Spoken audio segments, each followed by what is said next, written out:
Okay, welcome. It's now 6 o'clock. I'm handing over to Dr. Ndakane. Thank you. Dr. Ndakane, over to you.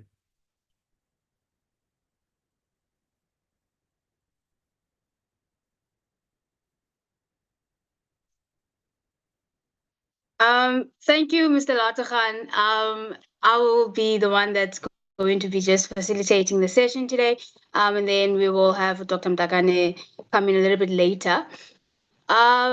Firstly, I just want to say welcome everybody to today's session. Today is part 2 of our Battle of the Tertiary Hospital series of webinars, and we are so excited to have you join us today. In this session, we are going to be having KZN versus the Free State Province. We have amazing speakers that are just eager to share all of their insight and knowledge about doing internship at their respective hospitals.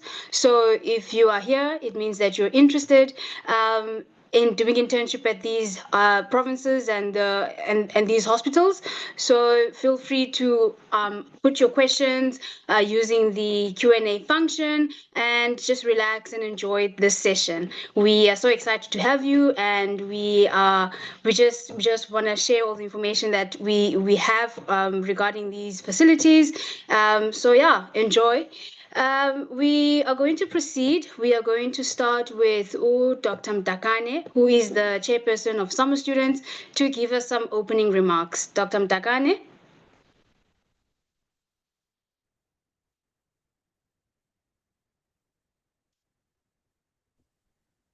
No, thank you. Thank you, Zandile.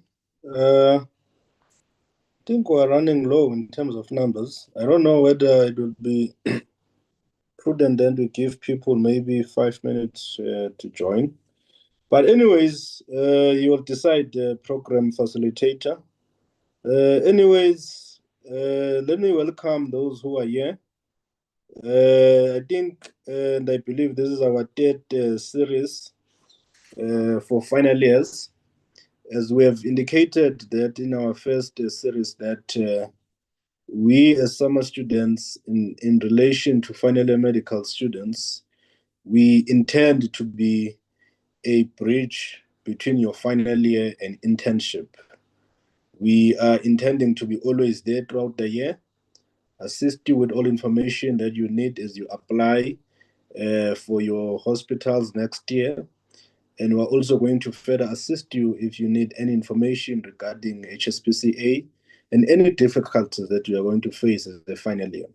So I think with that being said, Zandile, my message to final years is that we're here as summer students. We remain your bridge to internship.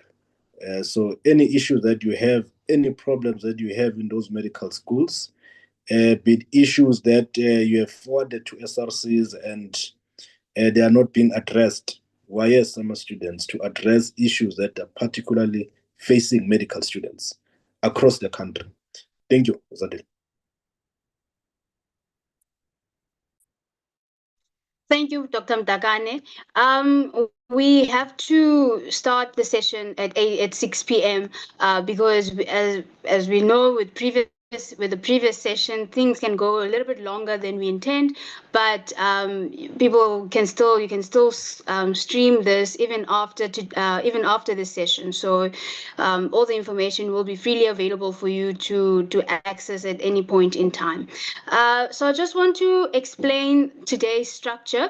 So as I've said, we're going to be having KZN and the Free State, and we'll be having hospital presentations, firstly from the KZN province, followed by the Free State. And we will be having a Q&A after each province's presentation. So if, as somebody is presenting, you must please do keep a listen out and jot down your question that you have for that particular speaker. You can put it under our Q&A section, and we will have your question answered live during the webinar. So without any further delay, we want to get started. We're going to get started with Gray's Hospital, where we have Dr. Bukhosini, who's going to share with us about internship at Gray's Hospital. Dr. Bukhosini, thank you. Good evening, everyone. I'm just going to share my slides. Yes. So good evening, everyone. My name is Ayanda Bukosini. I am a second year intern at the PMB complex in KZN. So PMB is comprised of 3 hospitals. We've got Northdale Hospital, which is our district hospital. We've got Harry Gwala, which is our regional hospital. And we also have Gray's Hospital, which is our tertiary. So within your internship, you rotate amongst these 3 hospitals.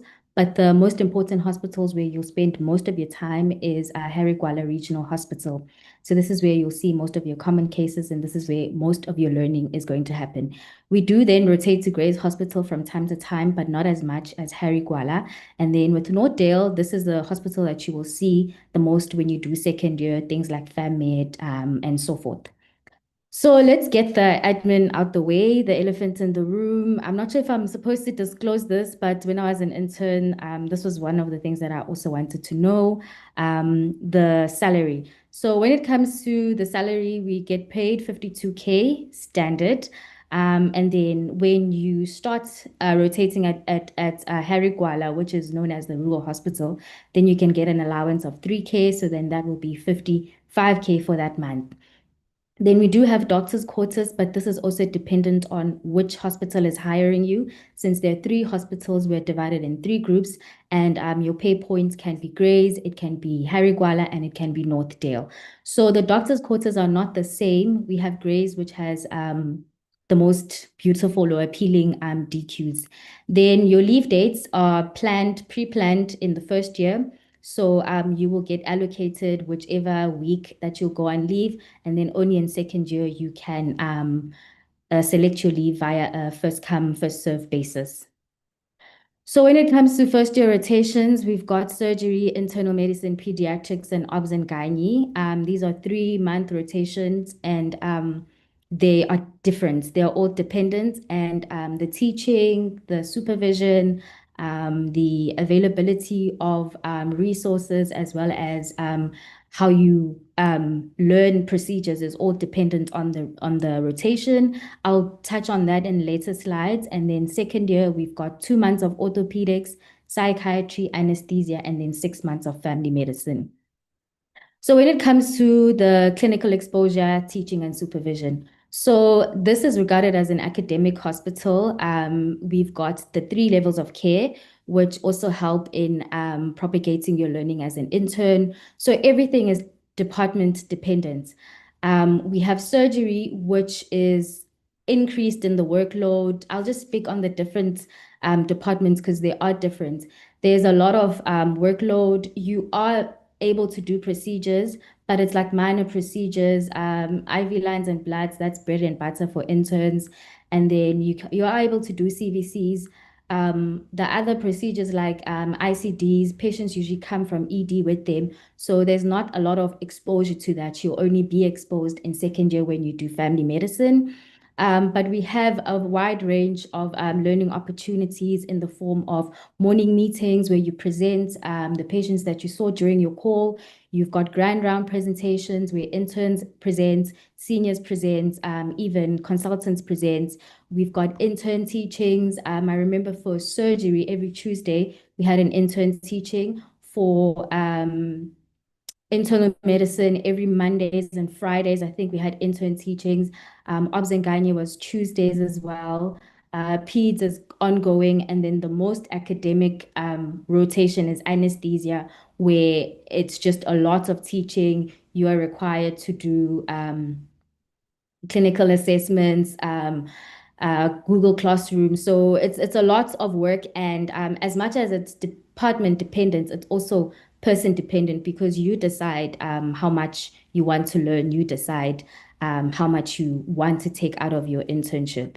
There are no exit exams after each rotation. It's only in anesthesia where you have a mid-block test and an end-of-block test. You also have other clinicals that you do. And then you have to ask. One of the most important things is that no one's going to ask you if have you done this or do you want to do this. Some seniors are going to ask you, but you have to be responsible for your own learning. The environment is generally good. We've got good support from seniors, MOs, registrars, and consultants. They are always there. But for departments like peds and anesthesia, that's where you get most of your support. Departments like internal medicine, surgery, you will work as an independent doctor who is supervised, but you come up with your own plans. You see your patient, you manage your wards, you allocated your own wards. So it's a mixture of you doing everything, but also being supervised. There is a lot of room for learning. It's just that internship can be tiring, but you must structure your block to block so that you have something to take out of that block. So in terms of the environment, it's a good environment. I don't know, like it's a good environment. It's just dependent on some blocks and grades can be a bit strict, but at most everyone is willing to teach. When it comes to calls, standard calls are from 8 a.m. and post call will be at 10 a.m. the next day. Then we do have some variation in the different departments, like in obstetrics. Your weekend calls will follow that standard procedure, but then your weekend calls are from 8 to 4 p.m. and then someone else will come in from 4 p.m. to 8 a.m. With anesthesia, because it's a bit of a busy block and it requires a lot of attention span. So we start our weekday calls at 2 p.m. You have a pre-call in the morning, and then you have your post-call at 8 a.m. after the ward rounds. Then weekend calls are from 8 a.m. to 8 a.m. the next day. Sorry about that. So in terms of teaching, because we are a 3 level of care hospitals, we learn a lot. You do find sometimes that the patients that you saw at regional, you refer them to Grays, and then when you rotate to Grays, then you'll see them again. You'll learn the different steps of management, and that's the beauty about the PMB complex is that it has a district care, it has a regional care, and it also has tertiary care. I would say out of 10, you can maybe say 7 out of 10. It is a good complex. It's highly specialized at Grays as well. You just learn as much as you can, as much as you want. It's also mostly dependent on you as the intern. Yeah, supervision is mostly always there, especially for peds and anesthesia. You can be a bit more dependent in your blocks like your family medicine, where you're actually supposed to now learn the independence of being a medical practitioner, but overall good supervision. Then when it comes to accommodation, the doctor's quarters are 900 Rand. They are deducted from your salary. I'll speak about the ones at Grays because that's where I am. You have, I'd say it's a 1 bedroom unit, some 2 and some 3, depending on the availability of them. You will have your bedroom, lounge, kitchen, shower, and then you will stay on site. It's quite nice. There is a link on YouTube on the DQ place, and then it's partially furnished, so some of your big furniture will be there, but otherwise most things you will buy for yourselves. The DQs at Northdale are being renovated. So what happens is that those students who are allocated Northdale as their pay points, they have certain places that they stay for where it's not a fully owned hospital DQ. It's just a rental that they stay at, and that's where the DQ is. It does change from year to year, so I can't really speak much on that. And then Harigwala is just a 1 room DQ, which is not furnished. Most interns that are employed by Harigwala, they tend to rent apartments, and they prefer that rather than staying at the DQ. Then when it comes to social support, we've got our social club, which is known as a PMB Life. It's a good club or social club where we can do hiking. We've got games nights, formal dinner, debriefing sessions where all of the interns just come and socialize, debrief, and chat about the challenges of internship. Then when it comes to research and leadership, there are opportunities. I have a couple of friends who have wanted to write clinical cases or write case studies. So what you can do is you just find a topic, you find your interest of discipline, you speak to the consultants. Most of them are willing to help, so they'll guide you in that if you want to pursue that. You can also just this is basically what you want. There are opportunities, but for me, I'm not really into research as yet, so I haven't explored this. But I do have friends who have taken that venture. Then I'll speak about the strengths. Sorry, there were some slides that were supposed to be on this one. So the key strengths as an intern here in PMB is that you'll be able to learn to work independently under supervision. As much as you're under supervision, but you will see your ward patients, you will know them more than anyone else in your team. You will present them, you will do the ward work, you will do the procedures, being it's an LP. Whatever procedures that need to be done on the patient, you will be the one who's responsible. You can ask your seniors if you fail or if you struggle or if you need supervision, but at the beginning, you will ask for supervision, and then later on, you'll just realize that you can do these things independently. You need to be comfortable with presenting patients, presenting cases every single day, even after a call. You're supposed to know the amount of patients you've seen, how many patients were admitted, and so forth. So you just have to know how to and be comfortable with speaking all the time. You have to also learn how to work long hours. When I started internship, I started with surgery, and none of my surgery calls um, was the time for me to have some rest. So surgery is the most busiest, followed by obs and gynae. Internal medicine, you will get some rest, but not all the time for the other blocks. And then with internal medicine, there are challenges where you have to accept the burden of the disease, where you might even fill in, like, on a good day, 5 BIs on a night. On a bad call, it might be 8. So there are those challenges psychologically where you have to be okay with dealing with death as well. And then the other key strength is being exposed to district level of care, regional and tertiary level of care. I think that is the one thing that I appreciate about the complex, is that you can literally go with your patient from Northdale Hospital to Grays, and then from Grays you refer to Albert Lutuli. So that's the nice thing about the complex. Challenges is the constant rotating. You will need a car. Most blocks can split their durations in half. So the first half a month you'll be at Harry Gwala, and then you'll be at Grays. And then some blocks will do 2 months at Grays, or 2 months at Harry Gwala, 1 month at Grays. So you just move around. You're up and down almost every week. So you need to be comfortable with that as well, and just be mobile in that sense. So I do recommend that you have a car, if not within the first 6 months, just to make your life a little bit easier.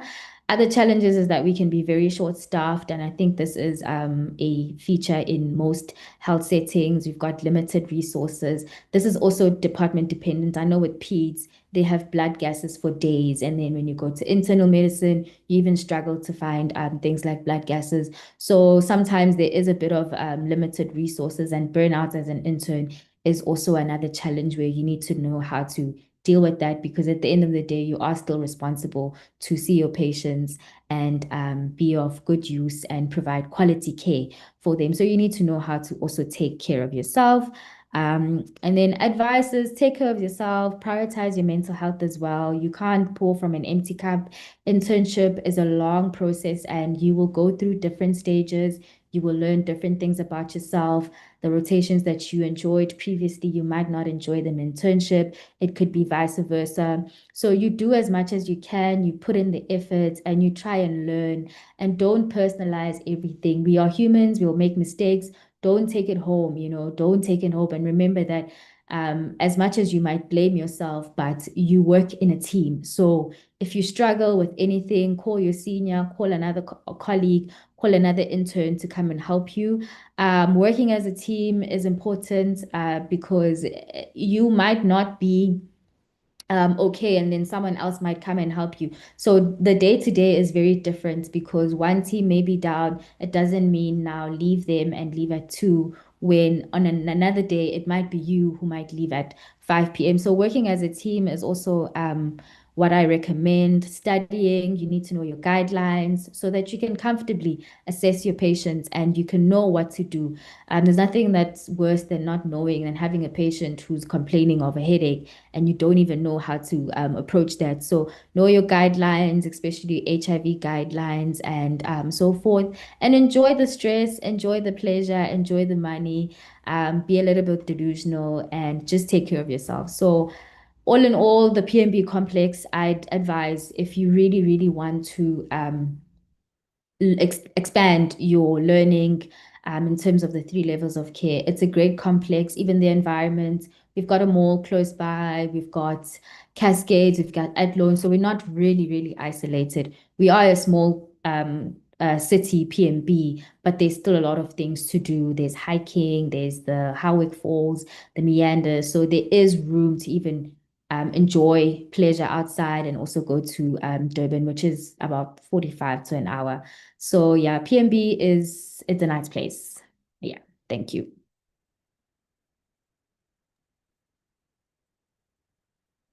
Thank you. Thank you so much, Dr. Bukosini.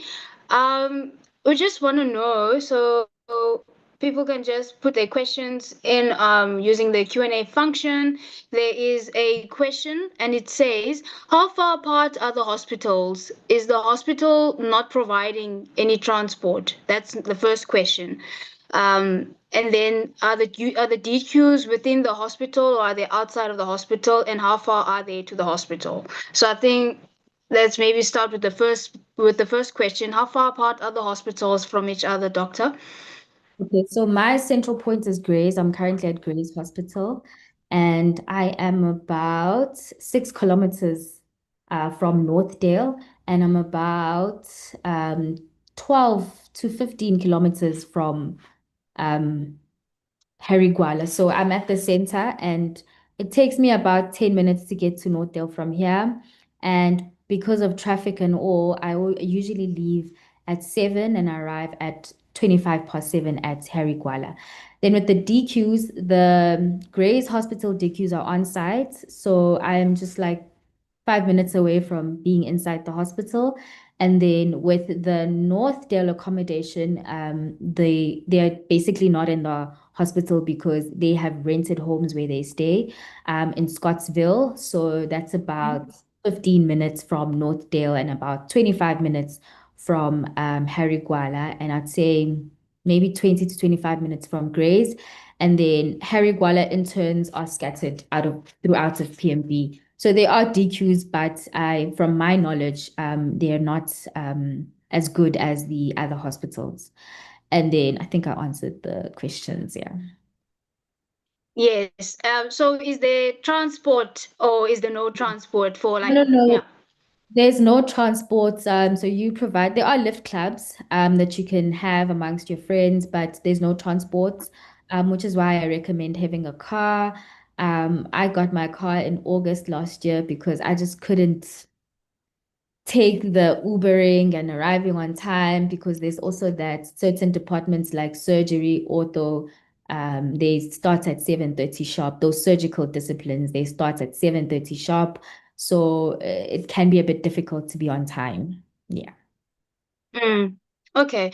And in terms of the rotations, which rotations or which departments at your hospital or in the PMB complex provide interns with the strongest learning opportunities? Like which departments are popular for their teaching or learning and so on? So for anesthesia, if I can just dive in anesthesia, it's a second year rotation. So you have a booklet, 2 booklets, 3. You have assignments every week. You've got a clinical case where you have to do a non-spinal obstetric as a clinical case independently. You also do a spinal obstetric as a independent doctor, and you need to know how to put your patient under general anesthesia alone. So these are things that you need to know fully independently without any assistance. So they are one of the most strict departments, and you are all constantly learning. In between the weeks, you've got assignments on Google Classrooms, you've got presentations, you just, yeah, you have to really up your game in anesthesia. I'd say that's the one department where you have to revert to being a full-blown student. Yeah. But the other departments allow for, sorry, the other departments do allow for some teaching, but it's not as strict. It's only dependent on you if you really want to put in the effort. Yeah. And how easy is it for interns to get to do things such as C-sections and those kind of procedures? Because I reckon there are registrars and a lot of people, that are wanting to fill out their own logbooks. Yeah. Yes, I forgot to mention that. We have to do 10 Caesars. So Northdale is a place that you will do most of your Caesars, most of your NVDs as well. You will do them at Northdale. And then Harry Gwala, there's competition between also other post-com serves that come and rotate there that also want to perfect their surgical skills. So you ask, also depending on how the board looks with the emergency Caesars, you will sometimes a senior will start an emergency and then you will finish the Caesar. So I'd say it really depends on the day and how much the board is looking and if really you guys are pushed for time. So if that happens, then they may allow you to cut one or two, but I know Northdale is where you cut the most. On average, you'll do about maybe 7 to 8 Caesars. Yeah. But you have to ask. Oh, okay. Yeah. So the seniors, they are willing to help you essentially finish your logbook, and Yes. it's not like everyone is fighting each other No. for the procedures. Okay. No. All right. Okay. All right. And lastly, which departments are the busiest? What does a typical day look like for an intern that's rotating at PMB? And another thing also, call-wise, how is the situation? Busiest department has to be surgery, ONG. Yeah, peds sometimes, but top two surgery, ONG. Internal medicine is not too bad. You can have a day from 8 maybe to have 4, or 8 to 4 on a good day. Then psychiatry is the least busiest, and I think everyone in psychiatry vouchers for mental health, so you won't stay long for those rotations. But a typical day to day as an intern, on a bad day, maybe 7:30 or 8 to half 4. On a bad day, maybe it can linger on to half 5, but at the most, you will finish around 4, depending on how fast you work and how much people are available to help you. It is quite busy. In general, it's busy, but top two being ONG and surgery. Okay, so would you then reckon that if you're an intern at the PMB complex, you are somewhat able to still be independent while in this setup that is Tertiary Hospital and all of that? So it's a bit of a balance, would you Yes, it's a say? bit of a balance, yeah. A definite balance because you're the first person to see the patient as an intern. So you need to assess, examine, diagnose, and plan. You have a ward that you might be allocated to. You might see half of the ward and the senior will help you, but at most, you are responsible. So there is a balance. At Grays, they usually take over because they don't really need interns. It's very specialized. So, but then again, you can still see your patients for your own learning as well. But Harry Gwala is where you can just fully be yourself. And then in second year, it even goes a notch higher because you will be running Northdale as an intern. So you need to know your guidelines, you need to know what you're doing, and you need to be okay with the burden of the patients. Oh, okay. And then there's another question. So, Michaela's asking, they're saying, I don't understand the complex thing. So when you apply on ICSP, if you apply to Grays, can you get placed at Northdale and Harry Gwala? So with the complex, it's 3 hospitals, right? I think we have around roughly 120 interns that are allocated. So you guys will be divided into 3. This is just to say which HR do you belong at. So you can be employed by Harry Gwala, you can be employed by Grays, and you can be employed by Northdale. This is so that we split you guys into 3 groups, and you have an HR that you can go to. Not all of us are going to go to Gray's HR. So it's just to divide us into 3 groups so that we know that these interns are employed by Northdale. So everything pertaining their HR, their leave, whatever they need to do will be managed by Northdale HR. Likewise, Gray's HR, likewise, Harry Gwala. But all of us have a fair share at rotating at the hospitals. First year, mostly you'll spend your times at North, no, not in North, Harry Gwala, and sorry, there's an echo. Harry Gwala and at Gray's Hospital. But sometimes for rotations like peds, where we don't all get a chance to rotate at Gray's, like for me, I did all of my 3 months at Harry Gwala. So there is a bit of that. It's not it's just a random selection where you come to the PMB complex, but you're now subdivided into 3 groups of interns depending on your pay points, which is your HR. Yeah. Okay. All right. And this links in with the last point, the last question. They're asking about how does leave work at the PMB complex, but I'm assuming it also depends on the HR that you're attached to. First year leaves are I wouldn't say pre-calculated, but they choose them for you. It's just a random selection. I had my leave on the 2nd week of internship, and there was nothing I could do about it. I worked 1 week, I went on leave. The next set of 2 interns went. So it's like that. You can swap if someone is willing, but I think you just have no say when you choose your leave. You're given a week, and this is your slots depending on where you fall on the list, and that's how it is in first year. In second year is where you choose. So there's a link. They tell you that at 6 p.m. we're all choosing our dates. So at 6 p.m. you select the week that you want to go on leave, and it's based on a first come first serve basis. So that's the downfall about first year, is that you can't choose when you go on leave. Okay, all right. Thank you so much, Dr. Bukosini. I think that answered all the questions that we had. And of course, people are most welcome to pop in any other questions that they have relating to Grays. They can pop it on the group if it comes up if it comes up after the session. Thank you so much, Dr. Bukosini. All right, thank you so Thank much. you. No problem. So now we're going to move on to Ngwelezana Hospital, and I'm going to hand over to Dr. Buthelezi, who's going to talk to us about internship at Ngwelezana Hospital. Dr. Buthelezi? Good evening, guys. My name is Dr. Buthelezi.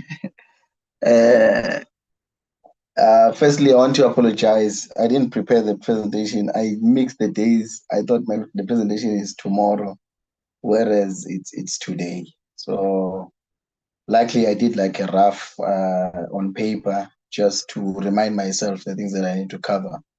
So Ngwelezana Hospital, it's located in north part of KZN, Mxenge. Mxenge, it's a small town with like 2 malls, and then it's basically like 2 big hospitals.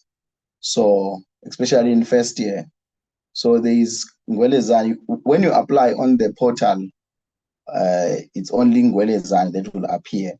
But when you come this side, obvious all the paperwork, HR will be done at Ngwelezana. But you'll be rotating in 2 different hospitals. General surgery and internal medicine, it's in Ngwelezana. Then PEDS and ONG, it's in Queenland. So, okay. So all these hospitals, they are like regional tertiary hospitals because we don't have the regional, we don't have the district hospitals close by. So like you get referrals from the clinics around, and then you get referrals from 4 different districts around KZN. So to be precise, Ngwelezana is at King's HYO district. So when you apply there in the portal. Okay, so with the town, so we have the DQ that is located close. How can I put it? Like closer to town, because the DQ is not inside the hospitals, like on both hospitals. So, but when you're in the DQ, like it doesn't matter whether you're rotating at Ngwelezana or you're rotating at Queenland. So we all stay in the same DQs. And in the same DQs, we have other people who are not doctors. So it's a very clean place, 2-bedroom flat with like that is fully finished, and it has cutlery. It has there's a small TV, but it's not a smart TV, so you will require maybe to buy your own TV. It has sofas. You get 1 fridge, but the fridge is small for 2 people. You need to buy maybe an extra fridge so that you can be accommodated. You won't be students anymore. And then you have oven. Okay. And then you have the parking. It has cover, the net cover. So if you have cars, then you'll be fine with the parking. Then the place, it's like when you are in the DQ to town, it's like 5-minute drive.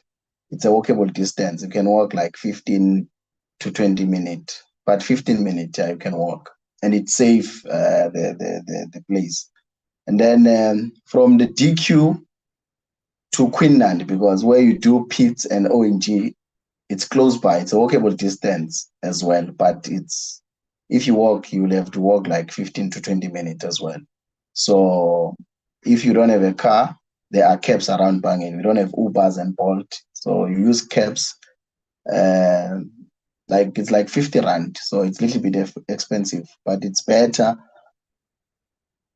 It's better for the convenience, but at the end of the day, you're gonna need a car, especially when you're rotating in Ngwelezana, because that's gonna happen. You can start in Ngwelezana, and then next rotation it's Queenland, and then you go back to Ngwelezana, and then you come back to Queenland. So also it's advisable to have a car.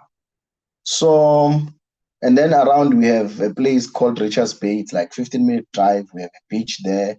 You have nice restaurant. You have entertainment areas. You have some good cruise. So it's also, so in terms of like social life, you will be fine.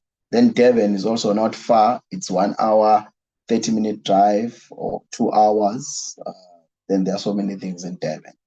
Because I know many people who come to KZN, they only know Devon. So Devon is close by. The airport is close by. Okay, so I think maybe I can, the distance between Ngwelezana and DQ, it's like 6.5 kilometers. So when schools are open, because most of the time schools are open, then it's like 15-minute drive. If it's like quiet, it can do it in 10 minutes. So meaning, because most of the rotations, you start the day at 7:30. So you leave DQ by 7:10, so that you can get the parking, and then you can be early for your morning meeting. All right. Then from DQ to Queenland, I think I've already covered. It's like 15 minutes when you are walking. Then, but if you are driving, it's like 5 minutes. So you can leave the DQ by 20 past. Then you can park. Then you can make it on time. All right. Then maybe I can cover in the DQ. There is a space for a bottom loader, a washing machine. So if you do have, don't sell those machines because you're gonna need them. Also, outside there's a laundry, but it's a little bit expensive. So if you have your own machine, we also have helpers that wash our clothes, clean the DQ at a price of 250. So they come maybe every week. So it's gonna be maybe 1,000 a week. So yeah. Then now coming to the first year internship. So first year internship, I'm gonna start with internal medicine. So internal medicine, you have two consultants. The one is HOD, one is permanent. Then you have 3 senior MOs that have diplomas, like grade 3 MOs. Then you have 2 sessional consultants. So you do around 4 to 5 calls per month. So mostly we have 2 weekends off. We're gonna work 2 weekends in a month. Then when you are post call, you leave around 12. Maybe I can say like 10 to 12, but mostly you leave around 12 because when you are on call, when you are post call, you go back where you're allocated, then work until 12, then you can leave after that. Then in terms of the rotation in internal medicine, you rotate in MOPD, you rotate in different firms. They have 4 different firms, like in the wards, they have like 2 wards. So, and then you rotate in high care and emergency department. So that means 1 month, 1 month, 1 month. And then in terms of workload in internal medicine, in a good day, you can finish work around 1, and then obviously you can help your colleagues. Then I mean you all leave on time, maybe before 4. Or on a bad day, you can leave around after 4, half past 4, 5. So it depends. It really depends on the firm, because sometimes there's no balance. Find out they have 12 patients, some firms they have only 5, some firms they have 20 patients. So it depends on your firm. So as Dr. Kusini was saying, that if you guys help one another, if you create that culture of helping one another, you will be fine. So in internal medicine, not so much workload. When you're on call, a busy call here, maybe you can admit like plus minus 12 patients maximum. Otherwise, you can sleep the whole day when you're on call, and then wake up in the morning, or only see 3 or 4 patients a night. Then you can call it a day. All right. And then when you're on call as well, because we are the small group, we're like 7 rotating in internal medicine. So you have 1 intern and 2 MOs. Most of the times as an intern, you cover the ward when they call you for unstable patients, for drips. If maybe someone demise, you need to go certify. And then you also cover admissions. But most of the times the MOs, they cover the admission, especially the first few days when you come in, they just admit, then you cover the ward. But as time goes by, you also needed to go to casualty, admit patients, and then supervision is good. You are never left alone. Like I can say supervision is 100%, because even if you are with the patient, then you call, they come immediately. Like the support is very good in internal medicine. Then moving forward to pediatric, you also have 6 consultants, 1 reg, and then also you do 4 to 5 calls a month. And then post call in peds, you can leave as early as 9 after the morning meeting, because they don't want you to see patients post call. Only you can do the ward work for the patient that you've admitted. So, and then in peds, you rotate between 2 wards, POPD and admissions. So, I mean, when you're in the ward, you can finish work around 11 or before 12. Then, but the tricky part is that they have this culture of handing over at 1500 hours. So everyone needs to be there. So even if you finish early, you can't leave. Then you can help others who needs help.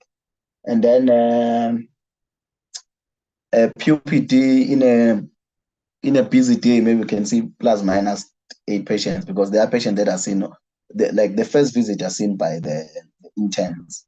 So their follow-up, their first visit, their special specialist clinics like your cardio, your neuro, then you don't see those ones. You only see the first visit. And all those first visit, every patient that you see, you discuss with the senior, the MO. So supervision is also nice. And then when you're on call, the calls here for peds, they're like nice. Like a busy call, you can admit like 6, 7 patients per night. Then, or you can sleep the whole night, see 3 or 2. So it's also not easy. Okay, and then neonates, because it's separated, there's peds and neonate. But the MOs, they rotate between peds and the neonate. Then the consultants, like some they rotate, some they just stay in peds, some they stay in neonate. So also like consultants are like 5 consultants in neonate, then 2 they are clinical managers, and then neonate is very busy this side. So neonate is very busy. You rotate between prem, special care, KMC, and admissions. It's get busy, more serious when you are in admissions, because when you are in admissions, you'll be seeing patients that are from other districts, seeing patients that are from labor ward. So, and then also when there are calls from theater, you go as an intern, you have a phone.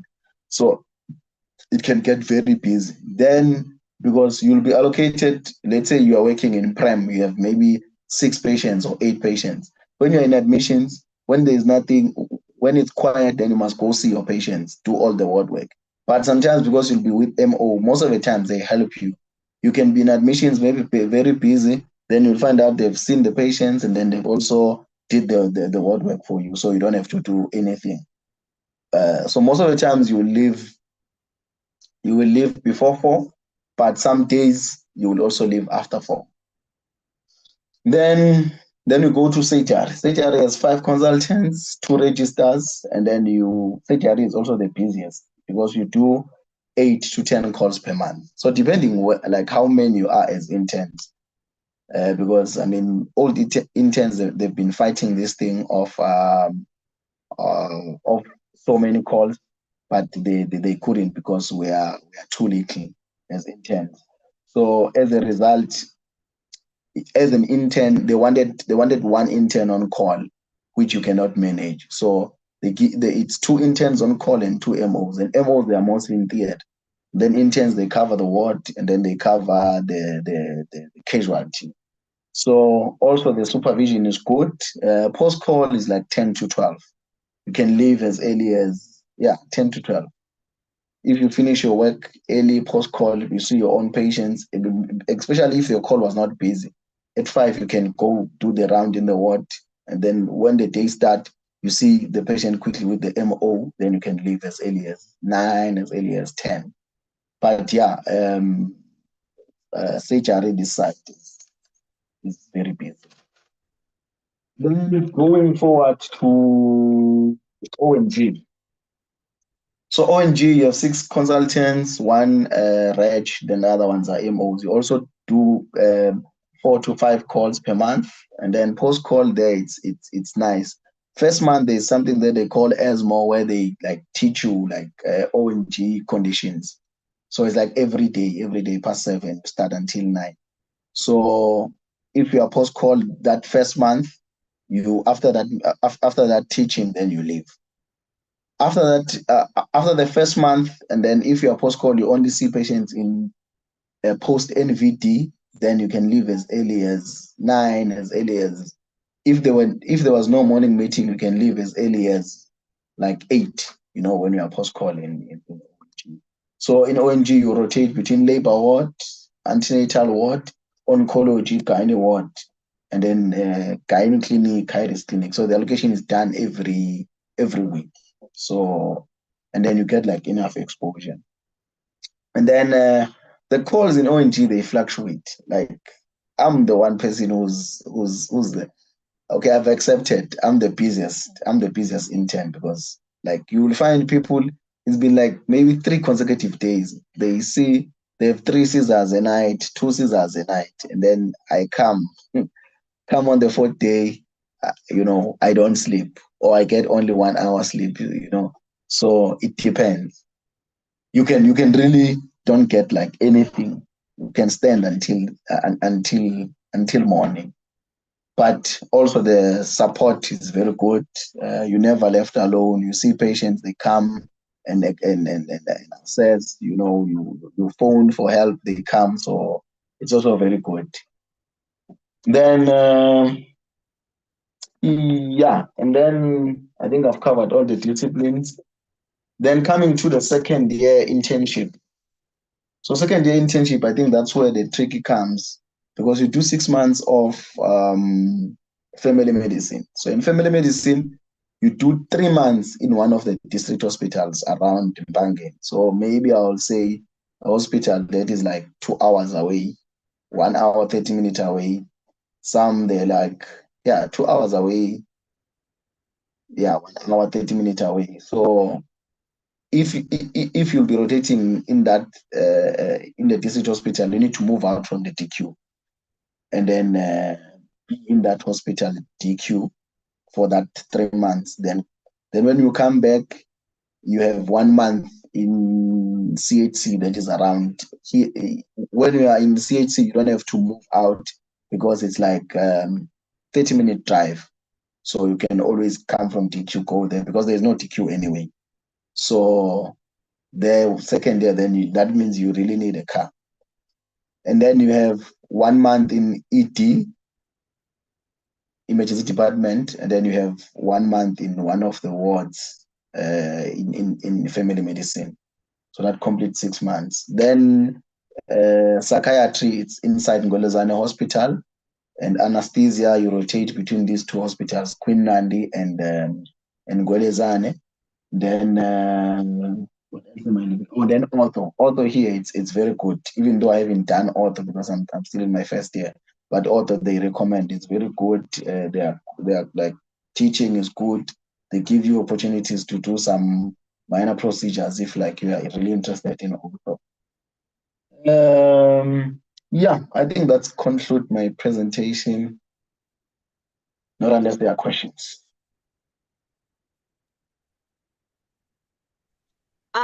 Thank you so much, Dr. Buthelezi.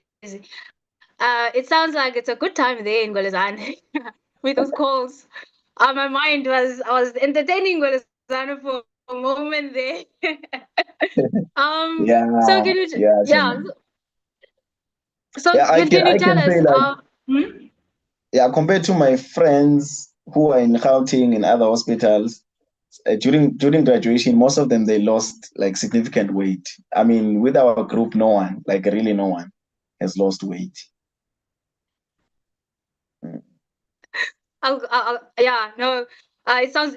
It's very persuasive, that call situation. So can you tell us so you already mentioned that the ortho department is quite good, and you've also mentioned that OBS and Gynae has some really good teaching also. What other departments have similar structures? Like, what other departments are good as well for those people who might not necessarily see themselves as ortho bros, as people tend to say, or OBS and Gynae fanatics? What other departments have good teaching and so on? Yeah. I would say PEDS also is like has good teaching. PEDS, even though neonate is busy, but also like the consultants, they are very good.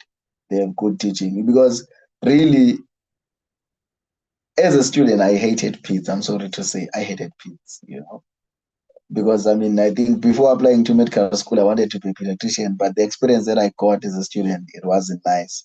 So ever since I've been here, I think that love is coming back, even though now I'm more into surgical discipline. So PEDS is good. Internal medicine, not so much. They try, just that the consultants, they are not readies, It's only MOs, and MOs, they don't like academic stuff. But we do presentations as interns. Even MOs, they do presentations. There are those MOs, maybe in a department, like 3 of them, they'd like academic stuff. So if you ask them like questions, they're gonna, you're gonna enjoy their answer. It's not gonna be a one answer. It's gonna go to an extent. Then they ask you questions. They just resuscitate or stimulate that academic side of you. So the thing is, in second year, I can't say much. I can't say much because I'm still a first year. But ortho, they did say that ortho is good. Those who rotated in ortho and family medicine is also good. The ED rotations, and then those who went to district hospitals, they've enjoyed, the exposure. They allow you to do things like that. You come there very confident, to manage patients in your own. And what are some of the challenges that come with being placed at Ngwelezana for internship? For those, especially for those of us who might not necessarily know the setup that well of where Ngwelezana is situated. Okay, What are some of the challenges?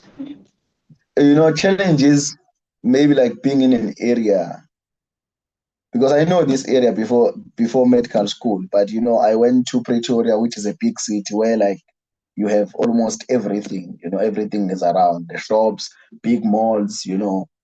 Then maybe in that department, because they're like two malls, but not that like biggest malls. There are shops that are not here, like Zara. You won't find Zara here. So, and then the entertainment areas, those who likes to go out Fridays, they're like a little bit away because it'll be like 30-minute drive. So we will need someone to drive you. Yeah, in terms of socially, that can be a bit affected if you are from big cities, but also, I mean, there's Durban that is close by, there's Richards Bay that is close by. Then in terms of, because in as much as there is teaching, but I mean, in terms of what we are used to as students, it's not the same when you come to this place, because I mean, where I trained, I mean, Steve Biko, there are no MOs, it's only Regis and consultants. So everyone, they are academic, So that can be a challenge. And in terms of the resources, I remember in Pretoria, I used to, as an student intern, I used to have a bag that has gel cores, syringes, needles, especially when I'm going to Tembisa. But here, I've never had such. Maybe a tech academ, but most of the stuff you don't have to carry a bag as an intern. And then also like socially, the challenge is the car. So if you don't have a car, obviously there are colleagues that are gonna give you a lift, but when you're on call, and in some departments like when you are in obs and gynae, there's what they call long stay. So you knock off at 6 instead of 4. So then you'll be alone there. You need to call a cab. So yeah, that's what I can think on top of my head. Okay. No, all right. Thank you so much, Dr. Buthelezi. It was very informative.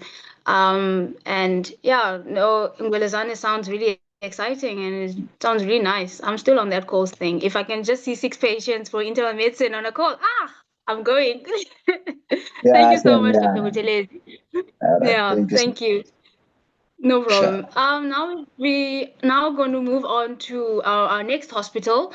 We have Mxenge, which is formerly known as King Edward's, and for that we are going to be handing over to Dr. Ndlovu to tell us about internship at Mxenge. Dr. Ndlovu, over to you.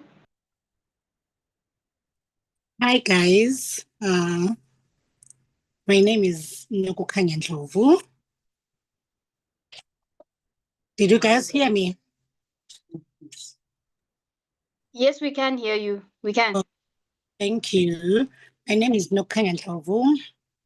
I'm a medical officer in PEDS.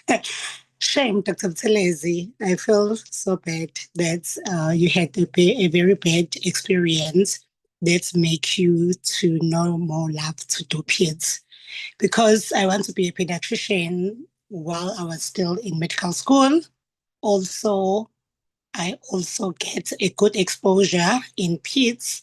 Then post-comsave, I just joined PEDS. So I'm a junior MO in Mxenge, who was known as King Edwards. I started PEDS in 2023. So I'm still an MO there. Unfortunately, I'm going to present internship in Mxenge, but I did my internship in Prince Mxenge. So, but I will talk about what I always see in my discipline or in my department. But I can say to everyone that I think internship in Prince Mxenge is not the same as Mxenge. Also, thank you to the previous speakers, Dr. Bukosini and Dr. Buthelezi, because I think Dr. Bukosini, you did a good job, I must say. You present everything very well, like clinical exposure. Also, even though I'm going to talk about it like socially, I always tell my intern that please take care of your mentally, take care of yourself. The reason why the reason why I always hoping or willing to go to work, because I make sure that I take care of my mental health, because in medicine is very important. And in internship, you really, really, really need to be kind to yourself, because it's very different from the medical school. There's a very huge difference from the medical school to internship.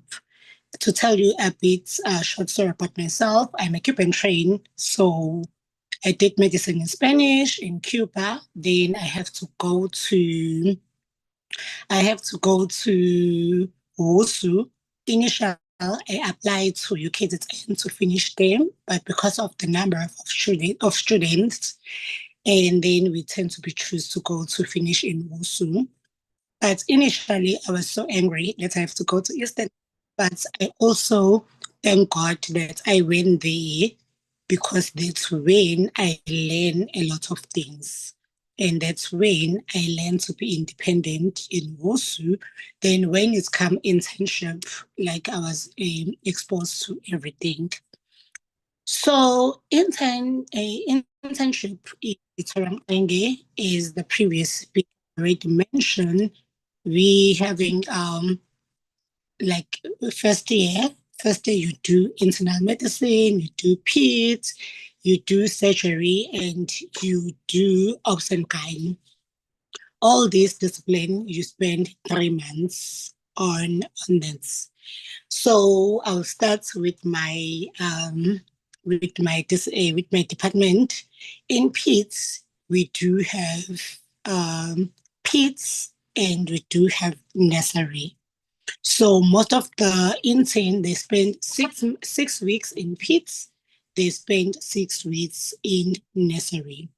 So I will start in pediatrics, like in PEDS. In PEDS, we have PRU, we have POPD, and we have 2 wards, which is N1A and N2A. So I had, Dr. Buthelezi was presenting. We are not well staffed, but compared to other hospitals, we are fine. You will find 4 MOs in PEDS and then 2 registrars. And then we have about 6 consultants in PEDS side. Also, if you go to nursery, you will find 4 to 5 MO and then 2 registrars. And we have our Dr. Malinga, who was previously MO with us, but now come only for calls. So in PEDS, if you are in PRU, PRU is our emergency casualty. You go there at 8 o'clock, you'll be there at 8 to 4. We are very supportive guys. In PEDS, nothing that you do alone. You clock the we teach you how to clock the patient, how to deal with the mothers, because in our discipline, the challenge is you deal with the mom, father, and the child. So you need to be very kind and firm, because sometimes the parents, they will tend to mislead you, because they always come to you when you try to help them. They say, no, we were not here for admission, but we're just here just to get medication. So firstly, even the nurses, they will call you as an intern to see the mother. But we as a MO, we normally see the patient with you guys. We clerk together, and then we allow you guys to examine the patient first. And then due to procedures, our consultant, they want you guys to poke the baby maybe twice, but you don't poke the patient more than 2 times. Then if you fail, I have to take over, put the drip for you, take blood for you. And then we have our protocol, and also we have our guidelines that you guys are going to get from our intern supervisor, which is Dr. Williams. So also the intern in our discipline, they got a good support. You guys got a teaching every Tuesday and Thursday, when you guys present to one of the MO, one of the registrar, or one of the consultant. Also, we have our department. We have our department meetings, where it's either MO, registrar, or consultant. We present one of the cases in the units, or in the ward, or in peer review. Then we ask questions, and then it's a part of learning. And then, because of you guys are short staff, you do 5 to 7 calls. And then you do 2 weekend and 2 weekend off. So in pediatrics, you can cover POPD, or you will be in the ward.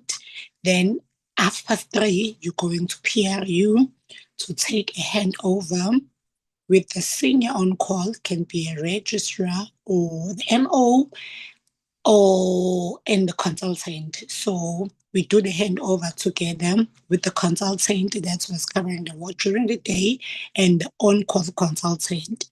Then you guys, as an intern, you hand over the ward work that was left behind each other. But we are also present as a medical officer or a registrar to help you guys to finish that. Maybe I always recommend to rest maybe 30 minutes to 1 hour, take supper before we start our calls, because normally our calls are not too busy, but casualty, they can call us help if maybe there's a burn patient, or maybe there's a patient that's is been on the ward, can be ortho patient, can be surgical patient, that changing condition. So they normally consult us. They can send a VULA, or they can call a senior on call. So we have to go there to assess the patient, and then to call our consultant. The decision can be made, maybe we take the patient over to PRU. Yeah, then post-call, you leave at 8 o'clock, or after the handover, like 8:30. The latest is 9 o'clock. So we don't do the round post-call. Only time when we do the round is like a weekend call. When you're on call on Friday in PITS, you go on Saturday, you see just one cubicle of the patient. Maybe there's 1 or 2 patients there, or maybe there's a 3 patient maximum, where there's continuation. Maybe the patient is staying there in the ward to complete antibiotics, or is waiting to go to KwaZulu-Natal. Then you leave. And then in nursery, that's where things happen. That's where we are busy. So we have ICU, which we have 7 bed there. We have high care, 11 bed. We have intermediate care, I think there's a 23 bed there, and then admission. So there will be in ICU and high care, you don't go there during the day. You're only going there when you're going to help your senior, doing blood gases at night, tracing blood results, helping with the resus if there's any. So the intern, they only see the low care, which is intermediate care, but also there the intern is going to be with the senior. Maybe intern normally have, let me count, seven patients there. So you put the line, you put the drips, and then you do the discharges, but you only do discharge summaries when was a stable prem baby that was not ventilated or was not a respiratory support. And then when you're in admission, you admit the patient there, but you're also going to be with the senior. So in PEDS, there would be no time when you're alone. Also, our post call in nursery is at 8 o'clock. That is 8:30. In nursery, we have teachings on Tuesdays where we present the cases. This can be mortality or it can be perinatal, a perinatal meeting where we all learn, we all engage with our MO registrar and the consultant. Then also in neonates, we have 6 to 7 consultants. So each, there's a consultant who's going to do ICU, consultant who's going to do high care, consultant who's going to do admission, consultant who's going to do intermediate care. So you as an intern, when you are if you are in admission with your senior, you also take calls from the outside, like districts and also clinics, which this case can be a Mashu clinic or Ntuzuma. And then you also go to theater. But for the first 2 weeks, you don't go to theater alone. We are accompanying you guys to teach you if this patient came with the respiratory distress, like what is the management. And then when the patient is high risk, you don't go alone to theater, you go to your senior so that if anything happened, your senior is there to help you. So also OMG, there's a teaching in obstetrics and gynae, but all my interns, they always give me the feedback that they prefer peds more than obstetrics because it's very busy and you guys are expected to be hands-on. You see, they say they don't see patient. They always like giving a list to do the procedures, but there's a supervision. Surgery is also busy, as Dr. Bukosini and Dr. Butale's already mentioned. Our casualty is busy and it's also referred from like a lot of a district hospital. Also other hospitals, they tend to send the patient to VMH since we are tertiary now. So most of the patient that's supposed to go to now they're coming to VMH. Internal medicine is busy, guys. It's busy. So in terms of the teaching, I think all the disciplines or all the departments in VMH, you are also going to be exposed in teaching. And Dr. Bukosin already mentioned, I think in all internship, anesthesia is the one of the department that is very academic because there you are mixing drugs. So there's a lot of calculations. As for us in PEDS, there's a lot of calculations. You can't give the same Panado to all the patient. You can't give the same antibiotics to all the patient. It's like a weight dependency. So also in anesthesia, that's where they're going to teach you a lot. Most of the in psychiatry. So in psychiatry, I even remember myself, that was my last block in Prince Mxenge. That was the best time of my life. And PT, for me, I did my internship in COVID 2020, 2021. So I always tell my intern or the student that the exposure that you guys had was not the same as our exposure, because to us, I think my first year, I was dealing with COVID. Like, because it starts in March, I was doing internal medicine. So it was COVID throughout the 2020, my first day internship. So the workload is also depending on the department. Peds, we don't have a workload. That's too much. We have like, one is the same thing when you see the baby, you know, we have to do blood, we have to put the drip, and then we have to do the blood gases. It's depending on the condition of the patient. And then also we have our protocol and also the guideline that we are doing. And accommodation and the support system for the intern, I can't comment on this one because I was not the intern in VMH. But what I know, there is accommodation for the intern inside the hospital, also across the hospital. And then is unlike a PNB complex, also the Stenger or Ngwelezana. To us, VMH, everything is inside the hospital. So there will be no point for you.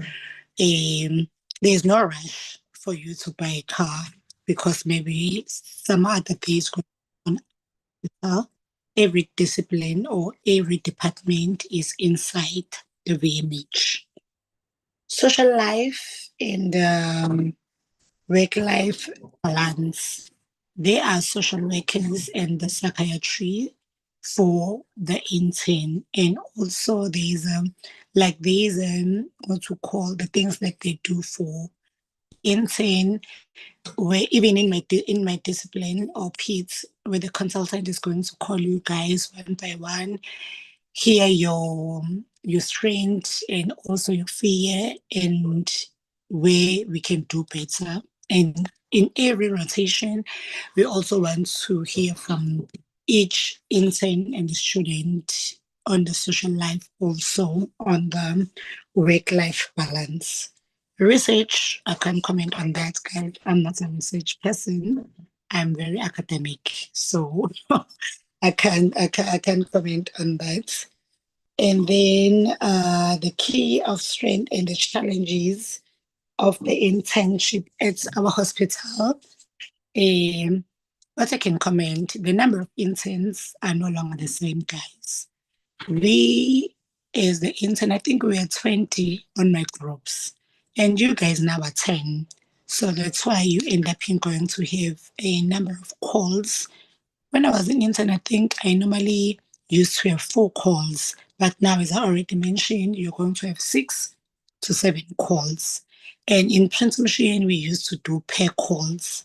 Maybe it's going to be 4 intern in 1 call. Now in Mxenge, it's going to be 1 intern in PEDS and 1 senior and 1 consultant. But in other discipline like OMG, you guys are going to be 2 interns and 2 seniors. And they normally say in obstetrics, you are guys going to have pre-call. You are going to start your call at 4 o'clock. And like in PEDS, you come at 8.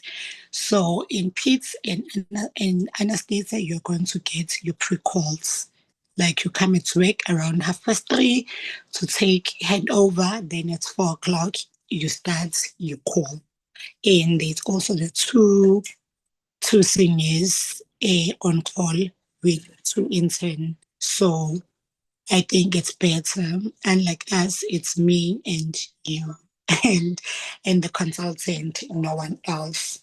So the advice that I can take if you want, that I can give you to take if you want to into VMH, it's very academic hospital. It's very friendly. you will get MOs like me who are very friendly to their students and also to the intern, because I know it's very difficult to be confused. And I always tell people, let's be kind. And I heard Bukosi talk about the salary. To me, like most of the seniors, they will say, you guys get a lot of money for not knowing this. But I was the intern in Prince Mxenge. That's where I realized that there are lots of things from medical school I didn't know, because, guys, to tell you the truth, books and clinical and our real life is not the same. As Dr. Bukosi has already mentioned, take care of yourself, rest, know when you can't take it anymore. Because we as a medical doctors, especially you guys as an intern, you tend to be scared to call off sick. If you are sick, don't come to work. If you really feel like you're already at work, but you can't do it anymore, learn to take care of yourself, especially mentally. If maybe as Dr. Ndlovu, I say something to you that you don't like, which is very unlikely for me to say anything that's going to harm yourself, just approach me. We are adults. Like, doc, I know I failed to put the drip, but I'm here to learn. Then I'll apologize, and then let's continue with life. So for me, what Zandile can tell you guys was a last minute opportunity, but because it was something to do with my job that I love so much, that's why I agree. Please, you can join VMH, but I always recommend Prince Mxenge for the internship. It's very busy, but you finish your internship there, being comfortable, be confident with everything. You see a lot in Prince Mxenge. Thank you, guys. Thank you, thank you, thank you. I can take a question. Thank you so much, Dr. Ndlovu. I think we already know who we're going to be calling for Prince Mxenge when we are doing those presentations.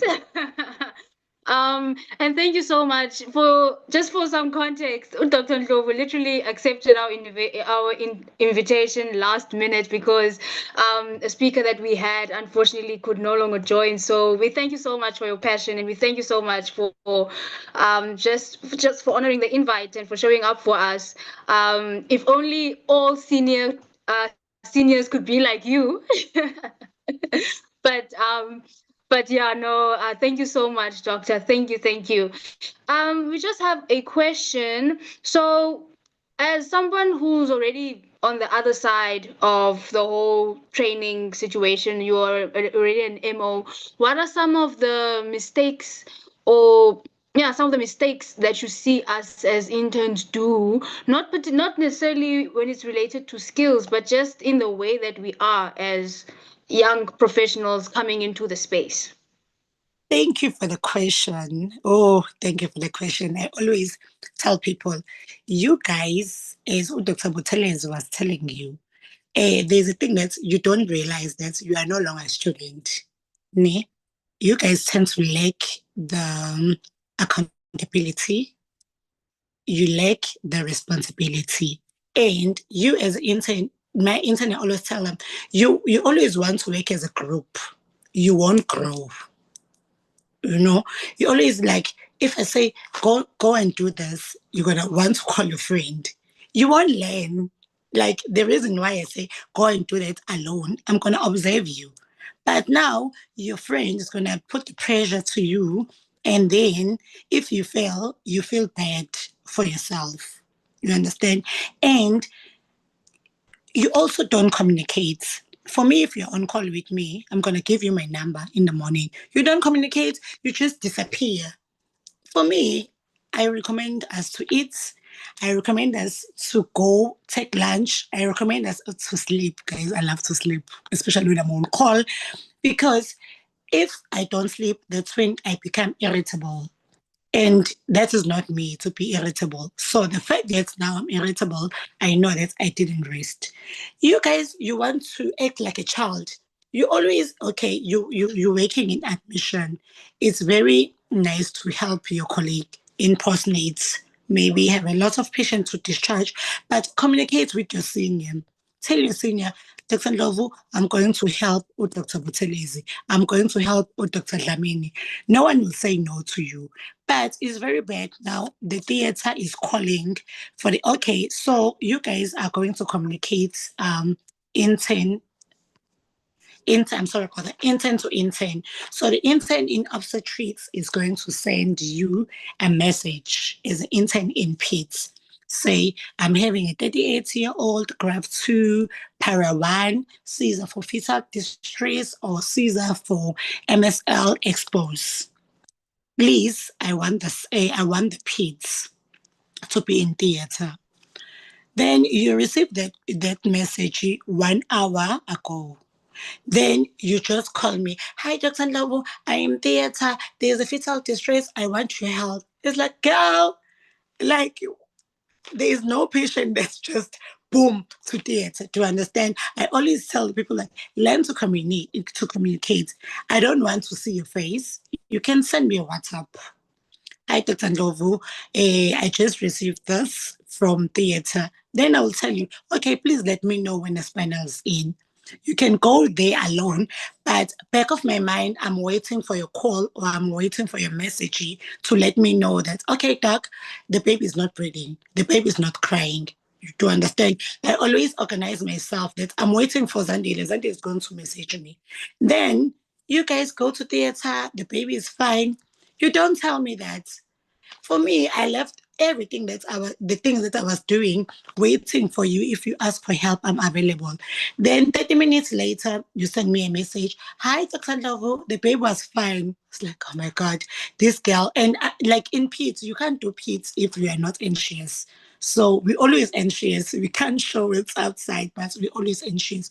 So the thing that I always tell to tell my intern, communicate. For me, I don't want you to call me, just message me. Because what happened, you do PEDS, and then you go to obstetrics, you find people that are not as, like, same as PEDS, and then you become distressed and telling you, don't send your spinalist in. Like, spinalist in for who? I want PEDS. For what, guys? Because sometimes we can be short staff. We normally have 4 seniors in nursery. But if someone call off sick, someone on leave, I'm on leave, so there are short staff on the floor. So no one just sit down waiting for the call from the obstetrics or somewhere else, guys. And also learn to say, I failed to do this.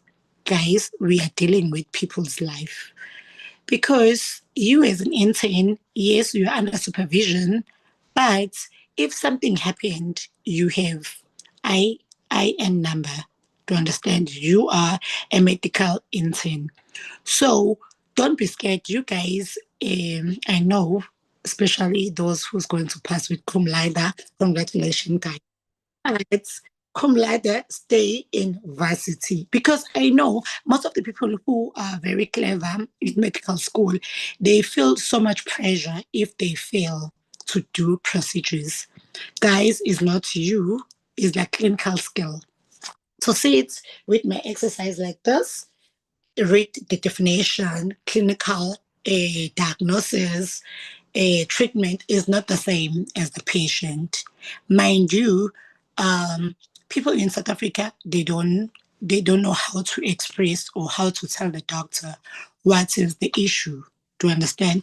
Others, they're HIV positive, they're defaulting, but if they see you as a young doctors, they're going to lie to you as if they don't on any chronic medication, to understand.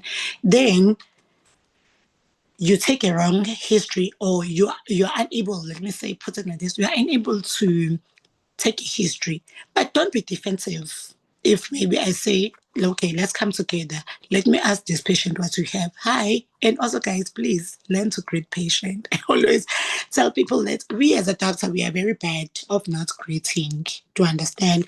I'm a Zulu, so I was also like a pension to my mom. My mom was Ama.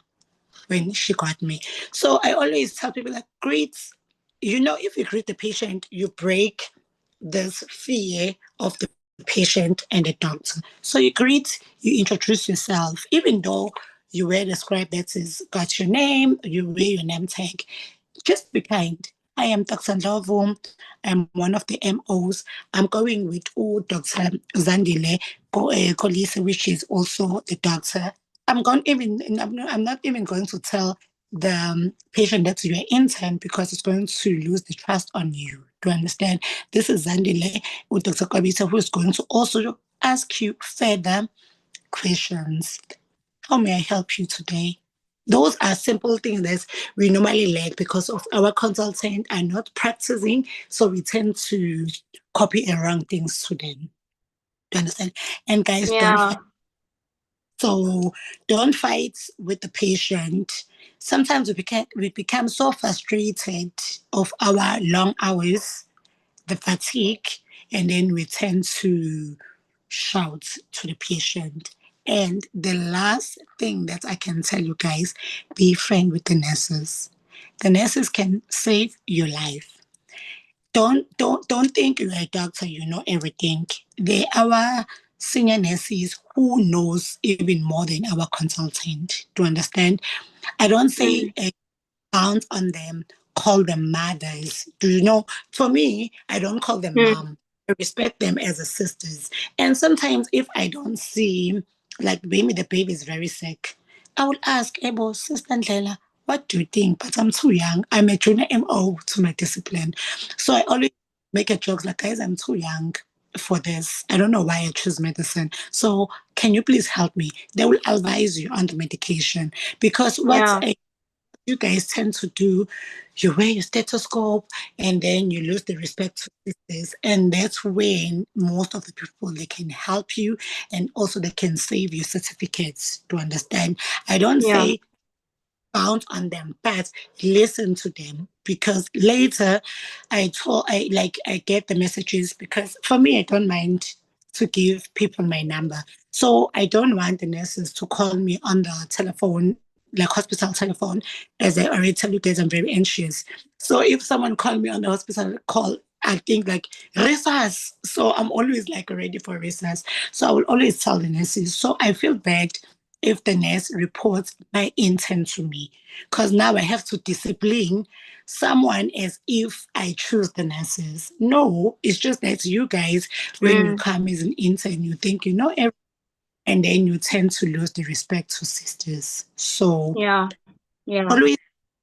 always ask. If you change the department, you just finished surgery today, on Monday, you are going to OMG, just introduce yourself. They will, like, I always tell people, just greet. Hi, good morning, sister. My name is Ngwelezana Hospital. I'm the intern who's starting here today. Like, how the word works. That will make your life, like that. I'm not saying be people's person, but your friend, you will never know everything. But for those who's going to join us, see you me in VMH. Most of the time, I'm always in nursery. Thank you. No, thank you so much, Dr. Ndlovu. If I end up putting VMH on my list, it's because of you. Thank you so much. I think there was just one last question. I'm not sure if you'll be able to respond to this, but there was just one question about, is there a rural allowance for people placed at VMH? Do you perhaps know of that? No rural allowance in VMH, but in Prince Mxenge there was. I think in Prince M, we were the one on the most KZN internship that they were getting great salary. So in VMH, there's no rural salary, there's no rural. There's no, Okay. I think in Prince Mxenge was not a rural, was the saved allowance because of the environment. Umlazi is not friendly. I'm from Kwamashu, but I'm around Umlazi. So, Okay. All right. Okay. Okay. All right. No, thank you so much, Dr. Ndlovu. It was nice hearing from you, and I am confident that we'll hear more from you in future. Thank you so much. Thank you, you. guys. Thank you. We're going to move on to our last speaker for this evening, Dr. Amani, who has been patiently waiting for us. Dr. Amani will be talking about internship at Universitas and Pelonomi, and you'll find out why he's able to speak on both because of the structure because of the way that internship is structured at those two hospitals. So, Dr. Mani, you are our speaker. Over to you. Hello guys, I hope you're good. Yeah, I've been patiently waiting and dozing off, but I'm just gonna share my screen so that I can share the presentation.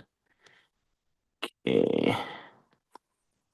So mainly, so when you apply in for Free State, Bloemfontein, so you are placed, your HR is in, is in Pelonomi.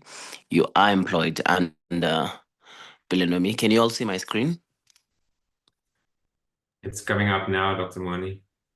Okay, so you're employed mainly employed in Pelonomi, and so Pelonomi it's the tertiary hospital, and then Universitas is if it's KZN, I would say it's the Albert of Bloemfontein. It's the highly super specialized, and it is like just only super specialist departments like nephrology, like just for internal medicine, you can like all the super specialized departments. You can find them in Universitas, and then Pelonomi is just the tertiary. Then it does have generalist consultants like your internal medicine consultants, but then the super specialist will be in Universitas, and then there will be some clinics in Pelonomi for from super specialists that are coming from Universitas because it's just a complex. Is it coming out now? No, it's not coming up, Dr. Mani. Maybe you Screen. can try again. Let me try again. And then first, and then so it's those two hospitals. So that's why they normally say Pelonomi / Universitas, and even for registrars, it's a complex. So for me now, I'm doing my second year internship, and and also psych is separate. It has got its own psychiatric complex that is on the side from the hospitals, and then you also have a district hospitals where you do your family medicine, which is National District Hospital, the one that's located in Bloem, and then the other one where people will be placed because it's gonna be split it into two for family medicine. I don't know what's happening now. Go to application. It's just when we tested it, it was quite easy. Dr. Mani, maybe you can skip the presentation, just keep it on your side and just enable your camera so that we can see you. Oh my God, I'm in the dark. Yeah, okay. I'm in the dark. Start broadcasting. And then okay, then there's just the orientation of the hospitals. Okay, let me start there. That's where my presentation was gonna start. So you have your, can you see my screen now? Well, you can see it says you are sharing your screen.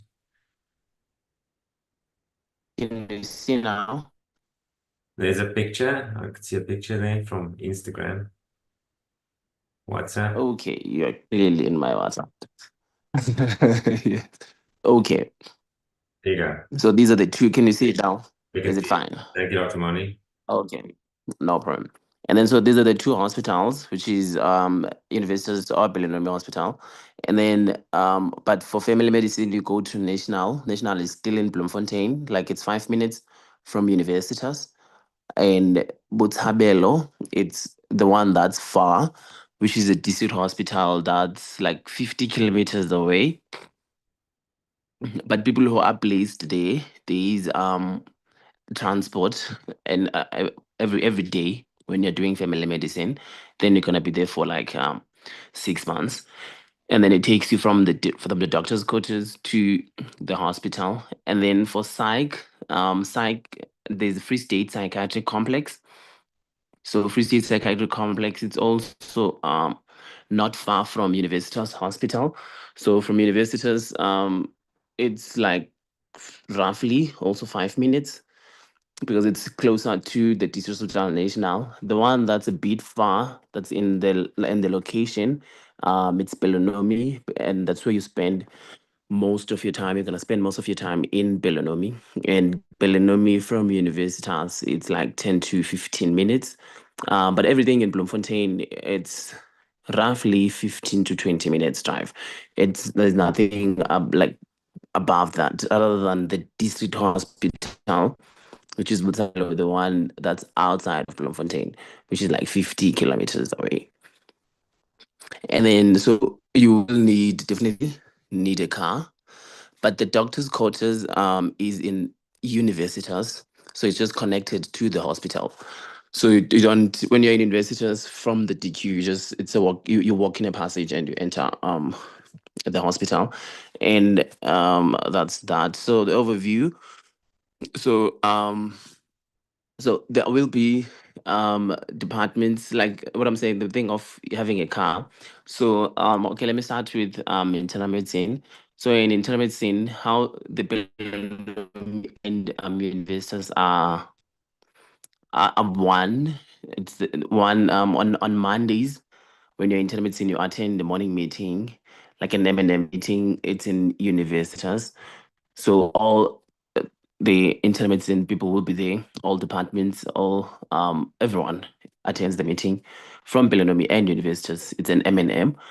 And then you go to, and then if you're in Investors, so from your place, you go to the meeting, and then from the meeting, then at 9 o'clock, you'll go to your respective places. You're going to go to Pelonomi if you're in Pelonomi, and then you go to Universitas, and there will be an intern, one or two, that will be rotating. There is also like the 3 mil in when you are internal medicine.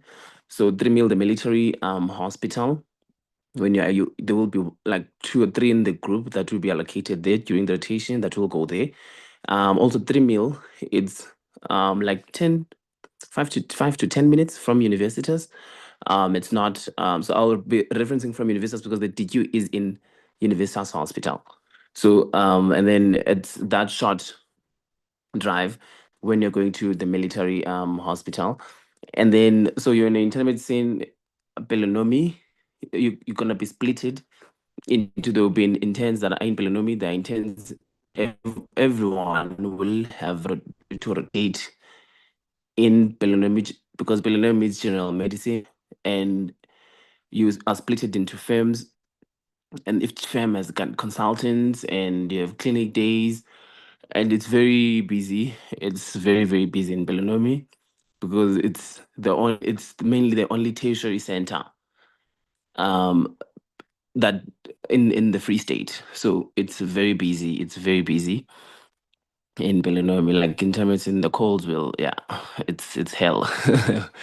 And then like you work, and there's clinical exposure, there's supervision, because in the firm you work under, you have a registrar and you have an MO in some firms. So it's an intern MO, registrar, and the firm consultant. And then the registrar, they will rotate, but then the MO, they normally take longer to rotate. So you will get supervised, but procedures and everything you will in intermedicine, like you learn everything. As the previous presenters were saying, it also depends on you, and you be to learn and thing, and it's you to try not to be a dangerous doctor, and I to read, be updated, and eager to learn and do most of things, like most of the procedures. Because for me, it was very easy because most procedures I did them undergrad. So as an intern, it's very like it's cruising and very nice, and you know things, and you can do your stuff, and you know your stuff, and you read. That's the most important thing, like reading. so that we don't, and even the morning meeting, in the morning rounds, some firms are very, very academic. So you and what, like you are part of the ward rounds, and some firms, they even have like Wednesday journals where the firm is just discussing like updates on current medical conditions and everything like that. So you are very involved and you are there and attending everything. And then after the firm academics, you go for coffee. It's very nice. And so that's internal in Pelonomi.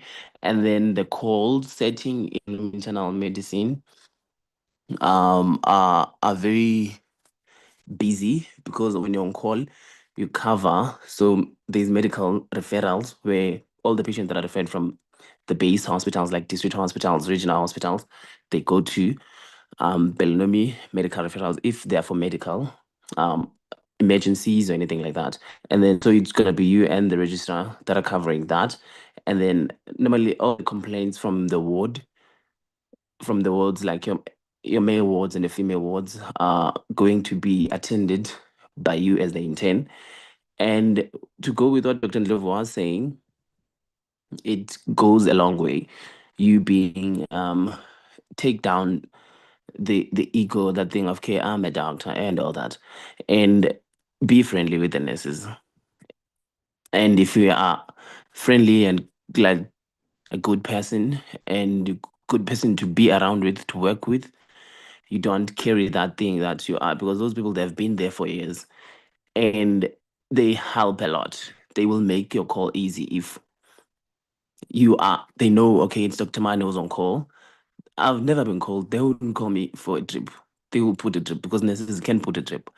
But then if we are and in terms of very difficult, they will call you for a smallest thing that they can do.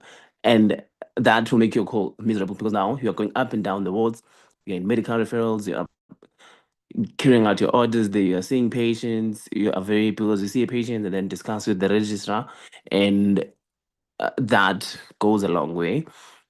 So that's intermediate in Pelonomi. And then from there, so you spend some weeks in Pelonomi, which is covering general medicine. And then now coming to Universitas, so you'll have weeks that you will spend in nephrology. Some will be in nephrology. Sorry. You'll spend some weeks, 2 weeks or a week in nephrology, cardiology, and hematology. And when you are in Universitas, those are the high, like very busy like subspecialty departments, like the 3 of them, like they are very, very busy, and it's super specialized departments. So it's very, very academic. Like you have to read and you have to come home, sit down, read, because the word rounds are very academic. The question will go from a student and it goes up because it's a super specialized center. So there's a student, there's intern, there's a registrar, there's a fellow, which is the consultant that's in the process of specializing to be like a super specialist, and then there's a super specialist. So it's very, very academic, and you learn a lot from like hematology, nephro, and cardiology.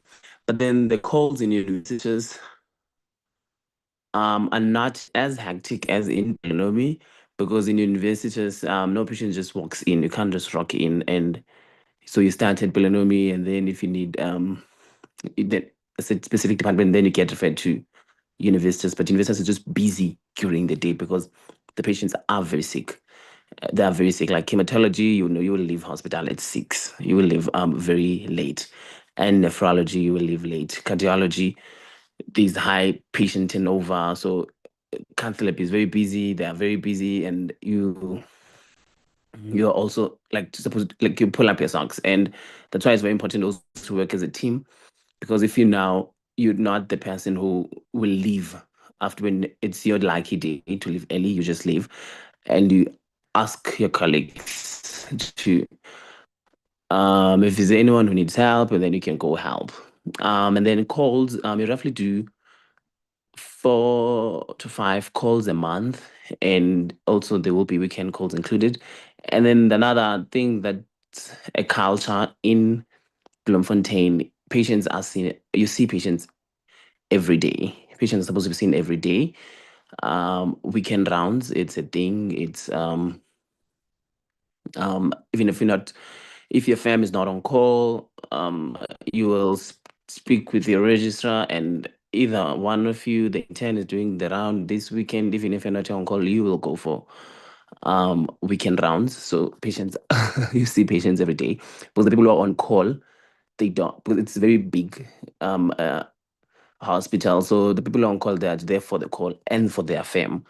And then all other fams, they do their weekend rounds and ward work post their round.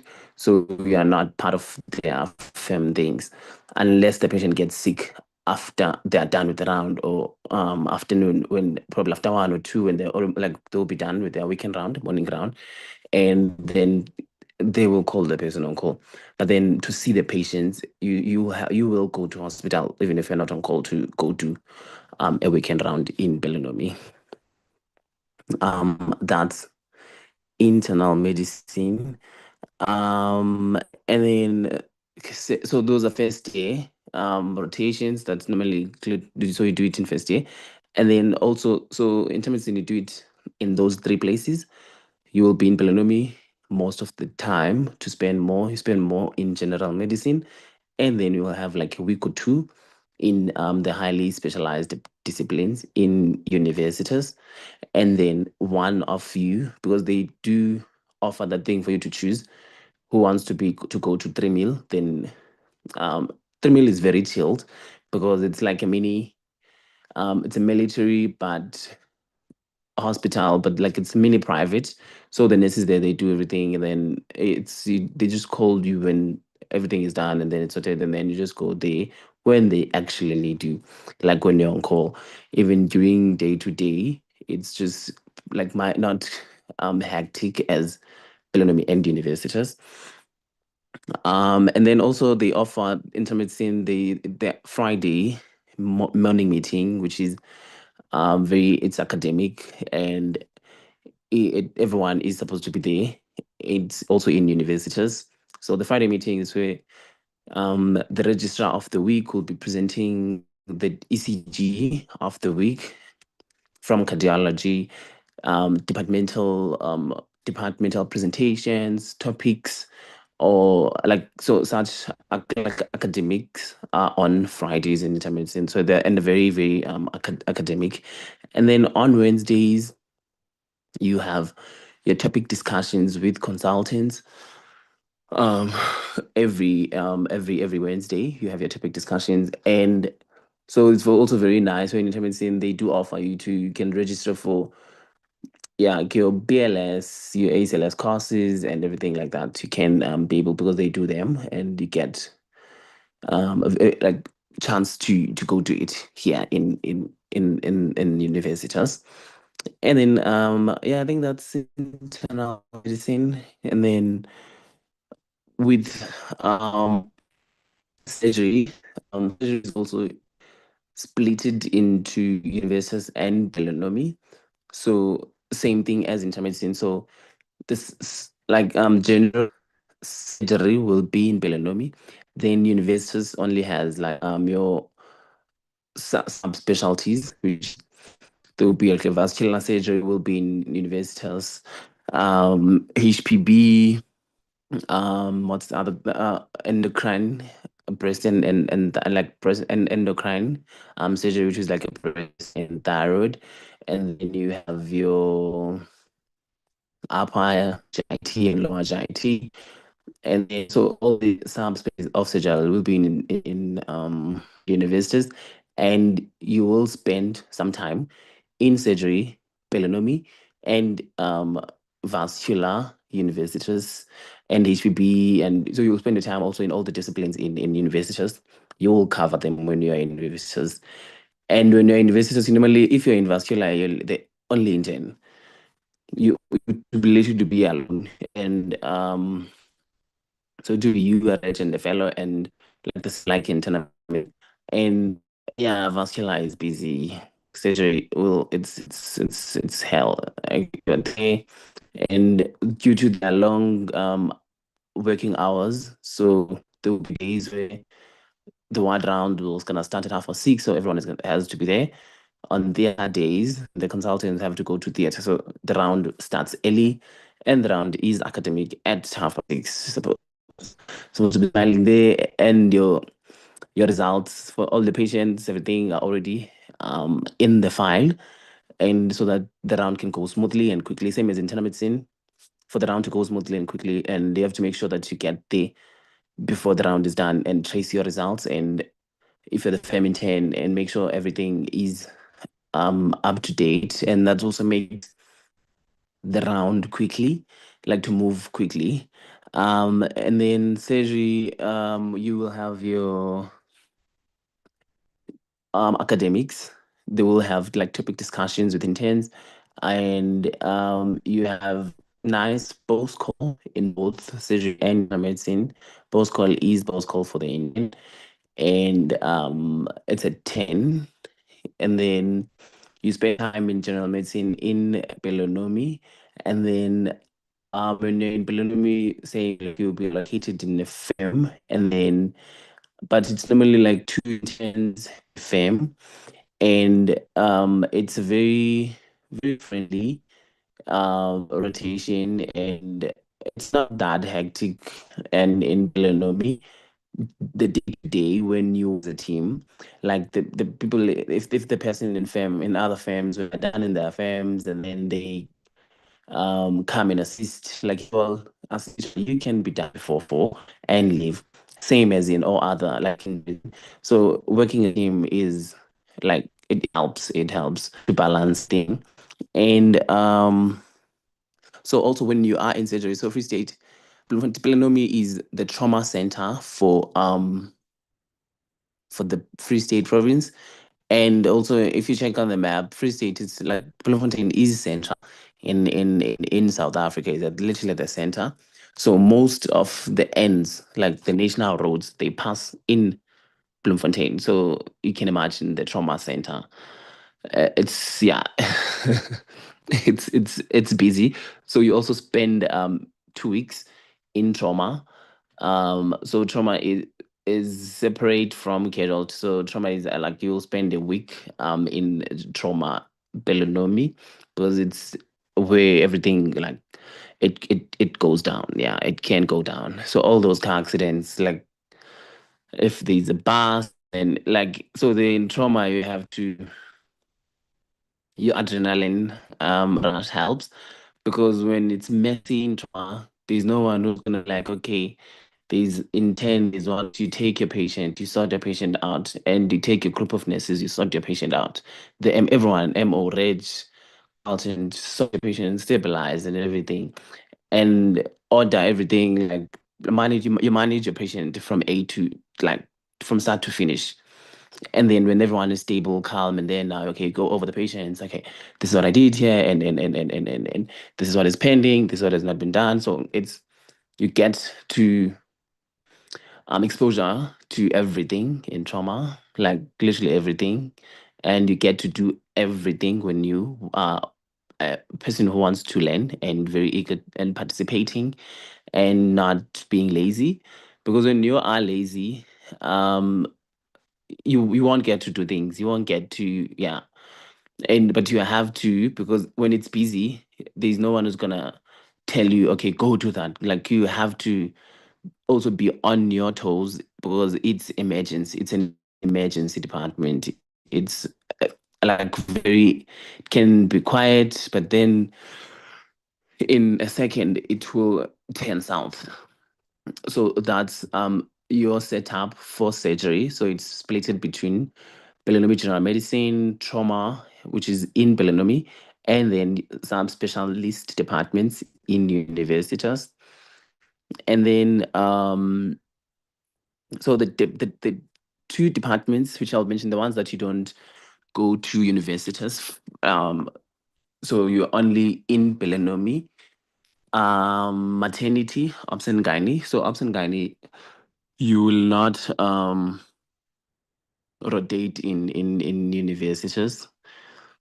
You will only be doing general obstetrics with the consultants at Pelonomi and the registrars, and then the super specialist departments are in universities. So we spend most of your time covering like ANC, labor ward, postnatal, and so you get to divide yourselves like that. There will be people in postnatal, the interns in gynae, the interns in labor ward, interns in ANC, and so normally postnatal will finish early, then the interns in postnatal will come help the ones in labor ward, but labor ward it will be busy or ANC. But that also it's a team thing. When you have to build a team as a group of interns, you help each other. You don't finish early in postnatal and just disappear, because it's gonna be your turn to be in labor ward, and you will leave at 4 or 5 if you don't get help from your colleagues. And so that, and also obstetrics is supervision is there, but there will be times, and also you're gonna notice, even if you start noticing it in med school, maternity nurses, they know what they are doing. They've been doing it. They are like, and you as an intern just coming in and rocking in their department and thinking that you're gonna have that thing of you're a doctor so and so, and on high heels, not like respecting people and which what Dr. Ndlovu was saying. So they will make your life hell. So you can't you have to be friendly, you have to be nice to people, and then you will enjoy maternity. But because maternity is very busy, and the nurses, they do like almost everything, and then they will literally just want like, okay, doc, I have this CCG, or I did this patient now is not progressing, or can we start on this and that, or it's failed induction of labor and all those things. So maternity nurses, they will work with you, because sometimes the senior, but when you're on call, there's normally a senior on the floor and the senior in theater, and then there's you as an intern. So on covering the floor, and an intern covering theater. So in between cases, if the one in theater is tired and they've pushed, so normally give each other time. Okay, you can come down to the floor, I'll come up to relieve you, because or you want to push your Caesars, you want, so seniors are friendly, you will get to cut. It's not, you will literally get to cut, and even where you go above, way above your 10 Caesars that are required by HPCSA. So you get to cut, and also be eager and to ask the seniors, don't be afraid, hi, doc, can I cut? And some seniors will be like, okay, doc, how many Caesars do we have now? Let's push your Caesars. And then you push your elective, and on your elective cases, you do your Caesars. So you do get chance to do in obs and gynae, and also gynae, like your G scopes and everything. The clinic is literally run by the intern and the consultant for gynae for the week. So you get to do like everything, the G scopes, even in clinics, the clinic day, after the clinic, you see your patient, you sauna your patient, and then you discuss with the senior. So the supervision is always there, and you get like exposure to a variety of conditions. Like, yeah, people are sick, and you'll get to learn when you are interested in obstetrics and surgery. Also, it's obstetric surgery. They will allow you to, if you're interested and you're eager, you want to cut in surgery, okay, you will cut. You will do like your amputations and all your, like, if you want to do appendix, they will, and you go through it with the senior. They are very nice, and they will allow you and guide you. Okay, now we do it like this, and if you are keen to be a surgeon, same as intern medicine, you show interest, you will get to be taught by your senior and do procedures and yeah. And then also peds. So in peds, peds is very very very academic. I think it's also the one I highlighted. Peds, yeah, peds is very academic, and very friendly, female dominated, very friendly, and you get like very also they offer some courses, mother and child courses that they can do when they're in peds, and the presentations, intern presentations, you run your ward, you with your registrar, and sometimes the patient you will see. So you normally will split your patients, and then with the registrar, okay, doctor will start seeing from that side, and then the registrar will start seeing the other side, and then you meet halfway, and then the consultant comes, then you discuss with the registrar if he had problems or anything like that, and then the consultant will come for the round, and you present your patients that you were seeing to the consultant, and yeah, it's very nice, and people are very like interested in peds. It's and very structured. Even their clanking format, they have their books that you just use, which helps to guide you when you are clacking, and they have like protocols, everything. Like you won't struggle, and they have their mini opinion room, which is like their casualty, where the peds patients can come in from like nearby hospitals, like district hospitals and clinics. So they do have their casualty.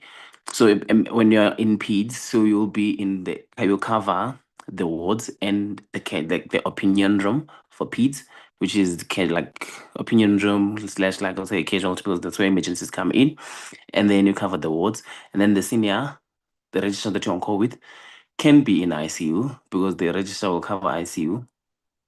Peds are like adult ICU, and then so when now a patient comes in a opinion room, the registrar is in ICU. You have to see a patient, which goes back to what I was saying. Don't be a dangerous doctor.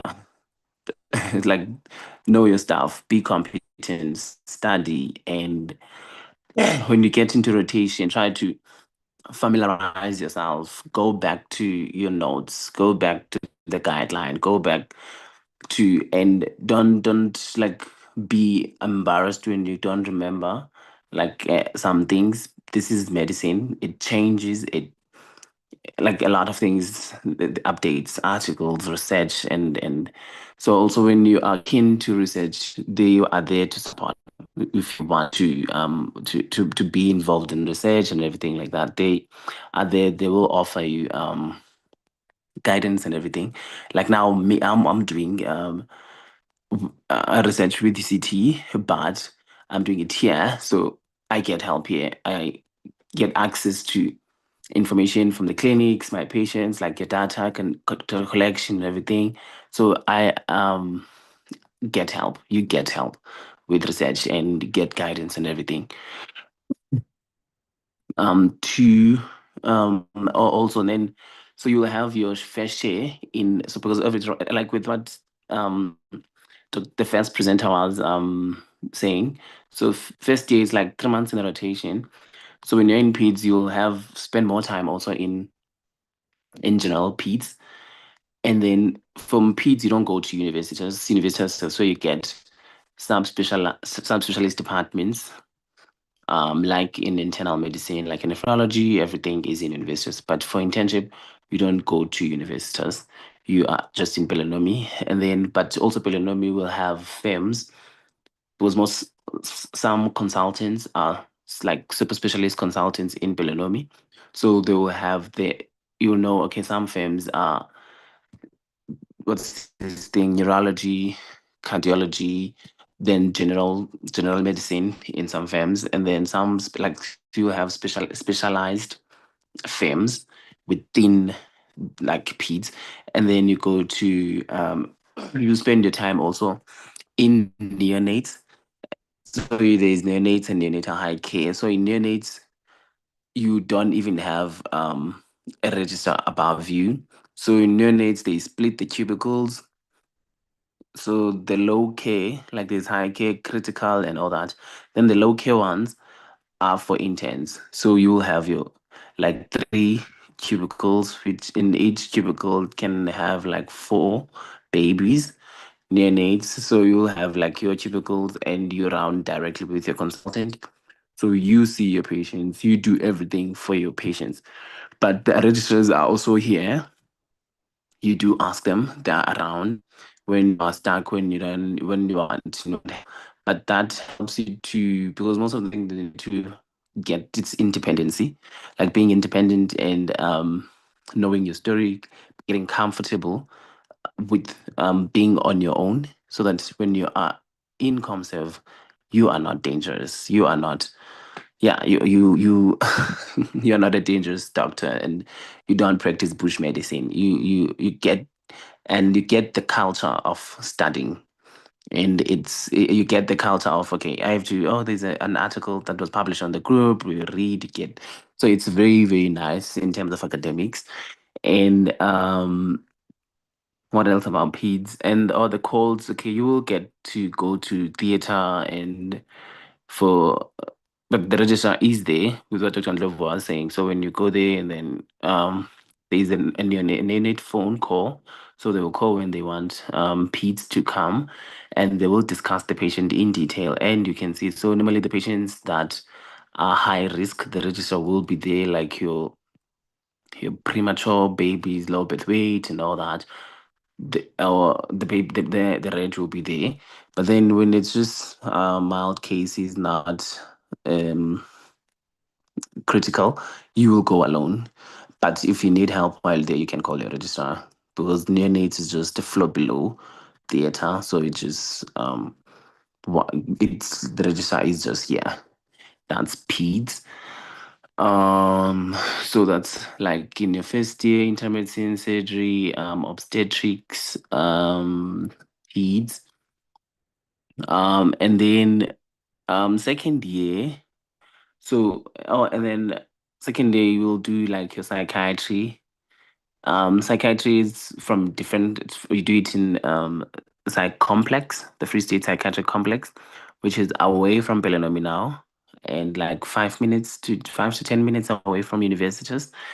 And another thing about psych in Free State, so which is, I would say it's like a complex, because the psych registrars, when you're in psych, you cover all the hospitals. So when you're in psych, but psych is very chilled, very nice, very friendly hours. But when you are on call, you will need a car, because you call from home when you call in psych. You call from home, and then you get called. Pelonomi casualty will call you when there's a psych patient, and then you go with your senior to see the patient. The district hospital, the one that's in Bloemfontein National, will call you to go see a patient. Also, Free State Psych Complex, when there's a problem with the patients, the ones that are admitted, they will call you. So you move around those hospitals. But then the seniors, sometimes they're friendly. They'll be like, okay, doc, it's late, which is not safe to. If it's mostly the female concern, that female registrars, after 12, they'll be like, doc, let's go at 5 to see. And if they call from 12 to 5, and then let's just go see the patients at 5 in the morning. They will sedate. It's psych. They just can give out, like, sedate the patient, we will review in the morning at 5. And then you review, and then you present your patients in the morning meeting in psych. So it's like that. You will definitely need a car, because you move up and down in psych, which is when you're on call. And also on the weekend call, because weekend call, you have to review all the 72-hour patients that are in all of these hospitals. So you either split with your registrar and meet in one at the end. So you review all the patients, and then if you have problems in Free State Complex, National, Pelonomi, you have a 72-hour observation patient, and then patient that's under the act. So you review all the patients when you are on call on weekends. So you're the one that's gonna do the round and everything with your registrar. So you definitely need a car. And then that's psych. And they have topics they do teach. And also in obs, I forgot, they have Osmo for the first week, where they teach like obstetric emergencies and everything, so that you all get they remind you and everything with what's happening in obstetrics and everything. And they will also basic surgical skills. You get to like have the first opportunity to to be prioritized because you are there in that discipline. So they normally have basic surgical skills every 3 months. So when interns are there, they get to do your basic surgical skills there. And then okay, psych, going back to psych. So in psych, you it's very friendly, very chilled. By one or like two, you are already are done. Unless you're the one who's on liaison, which is the one covering the casualties of these hospitals. And then so you normally change. So when it's not your day, then you get a chance to leave early. But the ones who are covering, they will wait. But you can go home and then come back when they call you. So that's psych. And yeah, you are responsible for your patients and the workload in all these departments. It varies. Like internal medicine, sure you will work. Obs and gynae, you will work. Surgery calls can be friendly, can be like hell. Trauma, yeah, will definitely work. And then so from orthopedics is one of the like busiest disciplines here. It's very busy. It's hell, and you are expected to be there at 7 a.m. Their morning meeting is starting at 7. So you have to be there at 7. Also surgery morning meeting, but it's not every day in surgery. It starts at 7 a.m.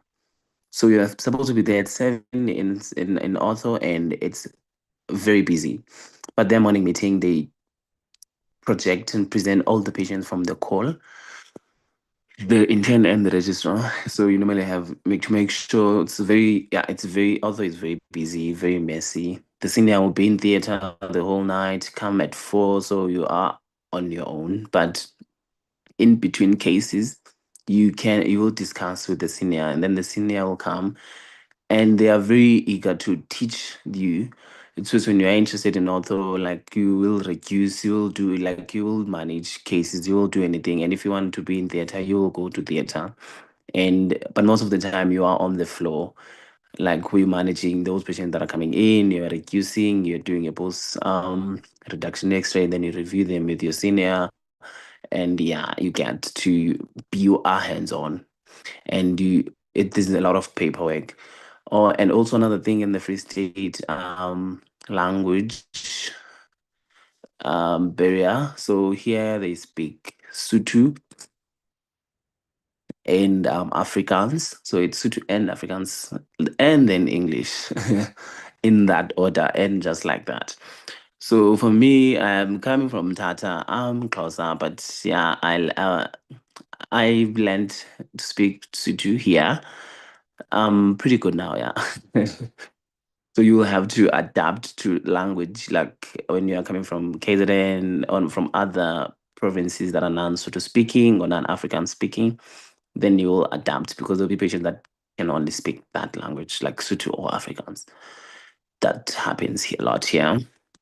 So and then ortho, yes, you get to be hands-on and everything you will do, but then yeah, orthopods are orthopods everywhere. You are the intern and they are medical, anything medicine related, they've lost touch with it. So if they remember undergrad, and ortho is ortho, and surgery discipline is surgery. So for us who love internal medicine, you get to be the physician now of of the ward and everything, like managing your DKAs and all that in ortho, and yeah, and then refer to internal also. So yeah, orthopods, it's the bone that matters. They will teach you. So in ortho, you will rotate in Pelonomi and Universitas also, but not all of you will go to Universitas. You will check, like you choose, do you want, you're not, because ortho you get to cover like trauma orthopedics. There will be an intense spinal that's cover like spinal orthopedics, then an intern that covers like hands ortho, and then the one that goes to universities will be covering like your arthroplasty and or other like subspecialties in universities for ortho. and there's normally 1 in 10 in Universitas. And then so we'll be there probably for a week or 2, and author calls are busy. Like my first call there, literally we had admitted like 26 patients, and yeah, you will come home and you don't want to speak, you don't you just want to shower and bed. And yeah, they're very busy. And then in the morning meeting, you have to organize all the x-rays. All the patients must have also we use an online system, so Meditech, which is, yeah, if you're coming from other provinces, you'll be you'll be clueless with Meditech. So in all disciplines, you see a patient, you have to type notes on Meditech, discharge summaries and everything on, like, it's a computer-based system. So it's very nice because it helps to keep track of your patient. Okay, the patient came in 2021, you can just go back to Meditech. You put the patient's hospital number, numbers for universities. Sorry, Dr. And Mani. then you get nice. Dr. Mani. Yes. So sorry to Hi. disturb you. We're just a little concerned about the time. Oh, okay. We Sorry. will obviously be able to share. Yeah, no problem. We'll be able to share the presentation with the students. We're just really concerned for the time. Yeah, no problem. If maybe we can wrap up a little bit, and then we can share the presentation and Yeah. your With yeah. them. Thank you so much. Okay, no problem. Yeah. And then what else anesthesia. Anesthesia is very, also very, very academic, like they were saying, but the working hours are ridiculous because we cover Pelonomi and Universitas, and you have to do a pre-med. So you were in Pelonomi and then you leave at 5, and then after 5 you have to go to Universitas to do pre-med. So you normally, when you are in anesthesia, like get home at like roughly 6, 7 for that 2 months. It's, yeah, even on Sundays, on weekends, you have to go do your pre-meds. If your Sundays are for pre-meds, if you're for your theater patients on Monday, and you have a test also that you write and rotation, and that's your logbook to be signed depends on the test, and you get to be independent. You run your own slate in maternity with the consultant, but the consultant is covering all other theaters, so you're on your own. On some literally days, like a lot of days, you will cover maternity theater on your own. So yeah, anesthesia is very nice and very academic, and yes, yeah, and you need a car. Definitely, you will need a car there. And then family medicine. Family medicine, I've already spoke about it. You do it at the district hospitals. And another thing, accommodation. Accommodation is in universities. It depends, first come, first serve, but it's nice rooms, it's apartments. You can get a 2-bedroom apartment, you can get a bachelor, you can get 1 bedroom, and they're very good. So it's first come, first serve. You come early, you get nice rooms. It's like that. I'm done. Thank you. All right. Okay. Thank you so much, Dr. Mani. We will, as I've said, we will be sharing the presentation with the rest of the students, so people will be able to find out a little bit more about the Universitas Pelonomi complex, if I can maybe call it that. There was just one question that came up. Actually, 2 people asked the same question. They were asking, can we apply to Pelonomi and Universitas as 2 separate hospitals on the ICSP, or does it count as the same place? It counts as one. When you're applying on ICSP, you're applying for Pelonomi. Okay, all right. Yeah, Then you'll but be there both. were Yeah. okay. No, thank you so much. Thank you so much for that very comprehensive and informative presentation. And thank you to all of our speakers that joined us today. We are so grateful that you took time out of your busy schedules to come and talk to us. Dr. Mani is literally post-call, so I'm actually even surprised that he was able to make it through the presentation.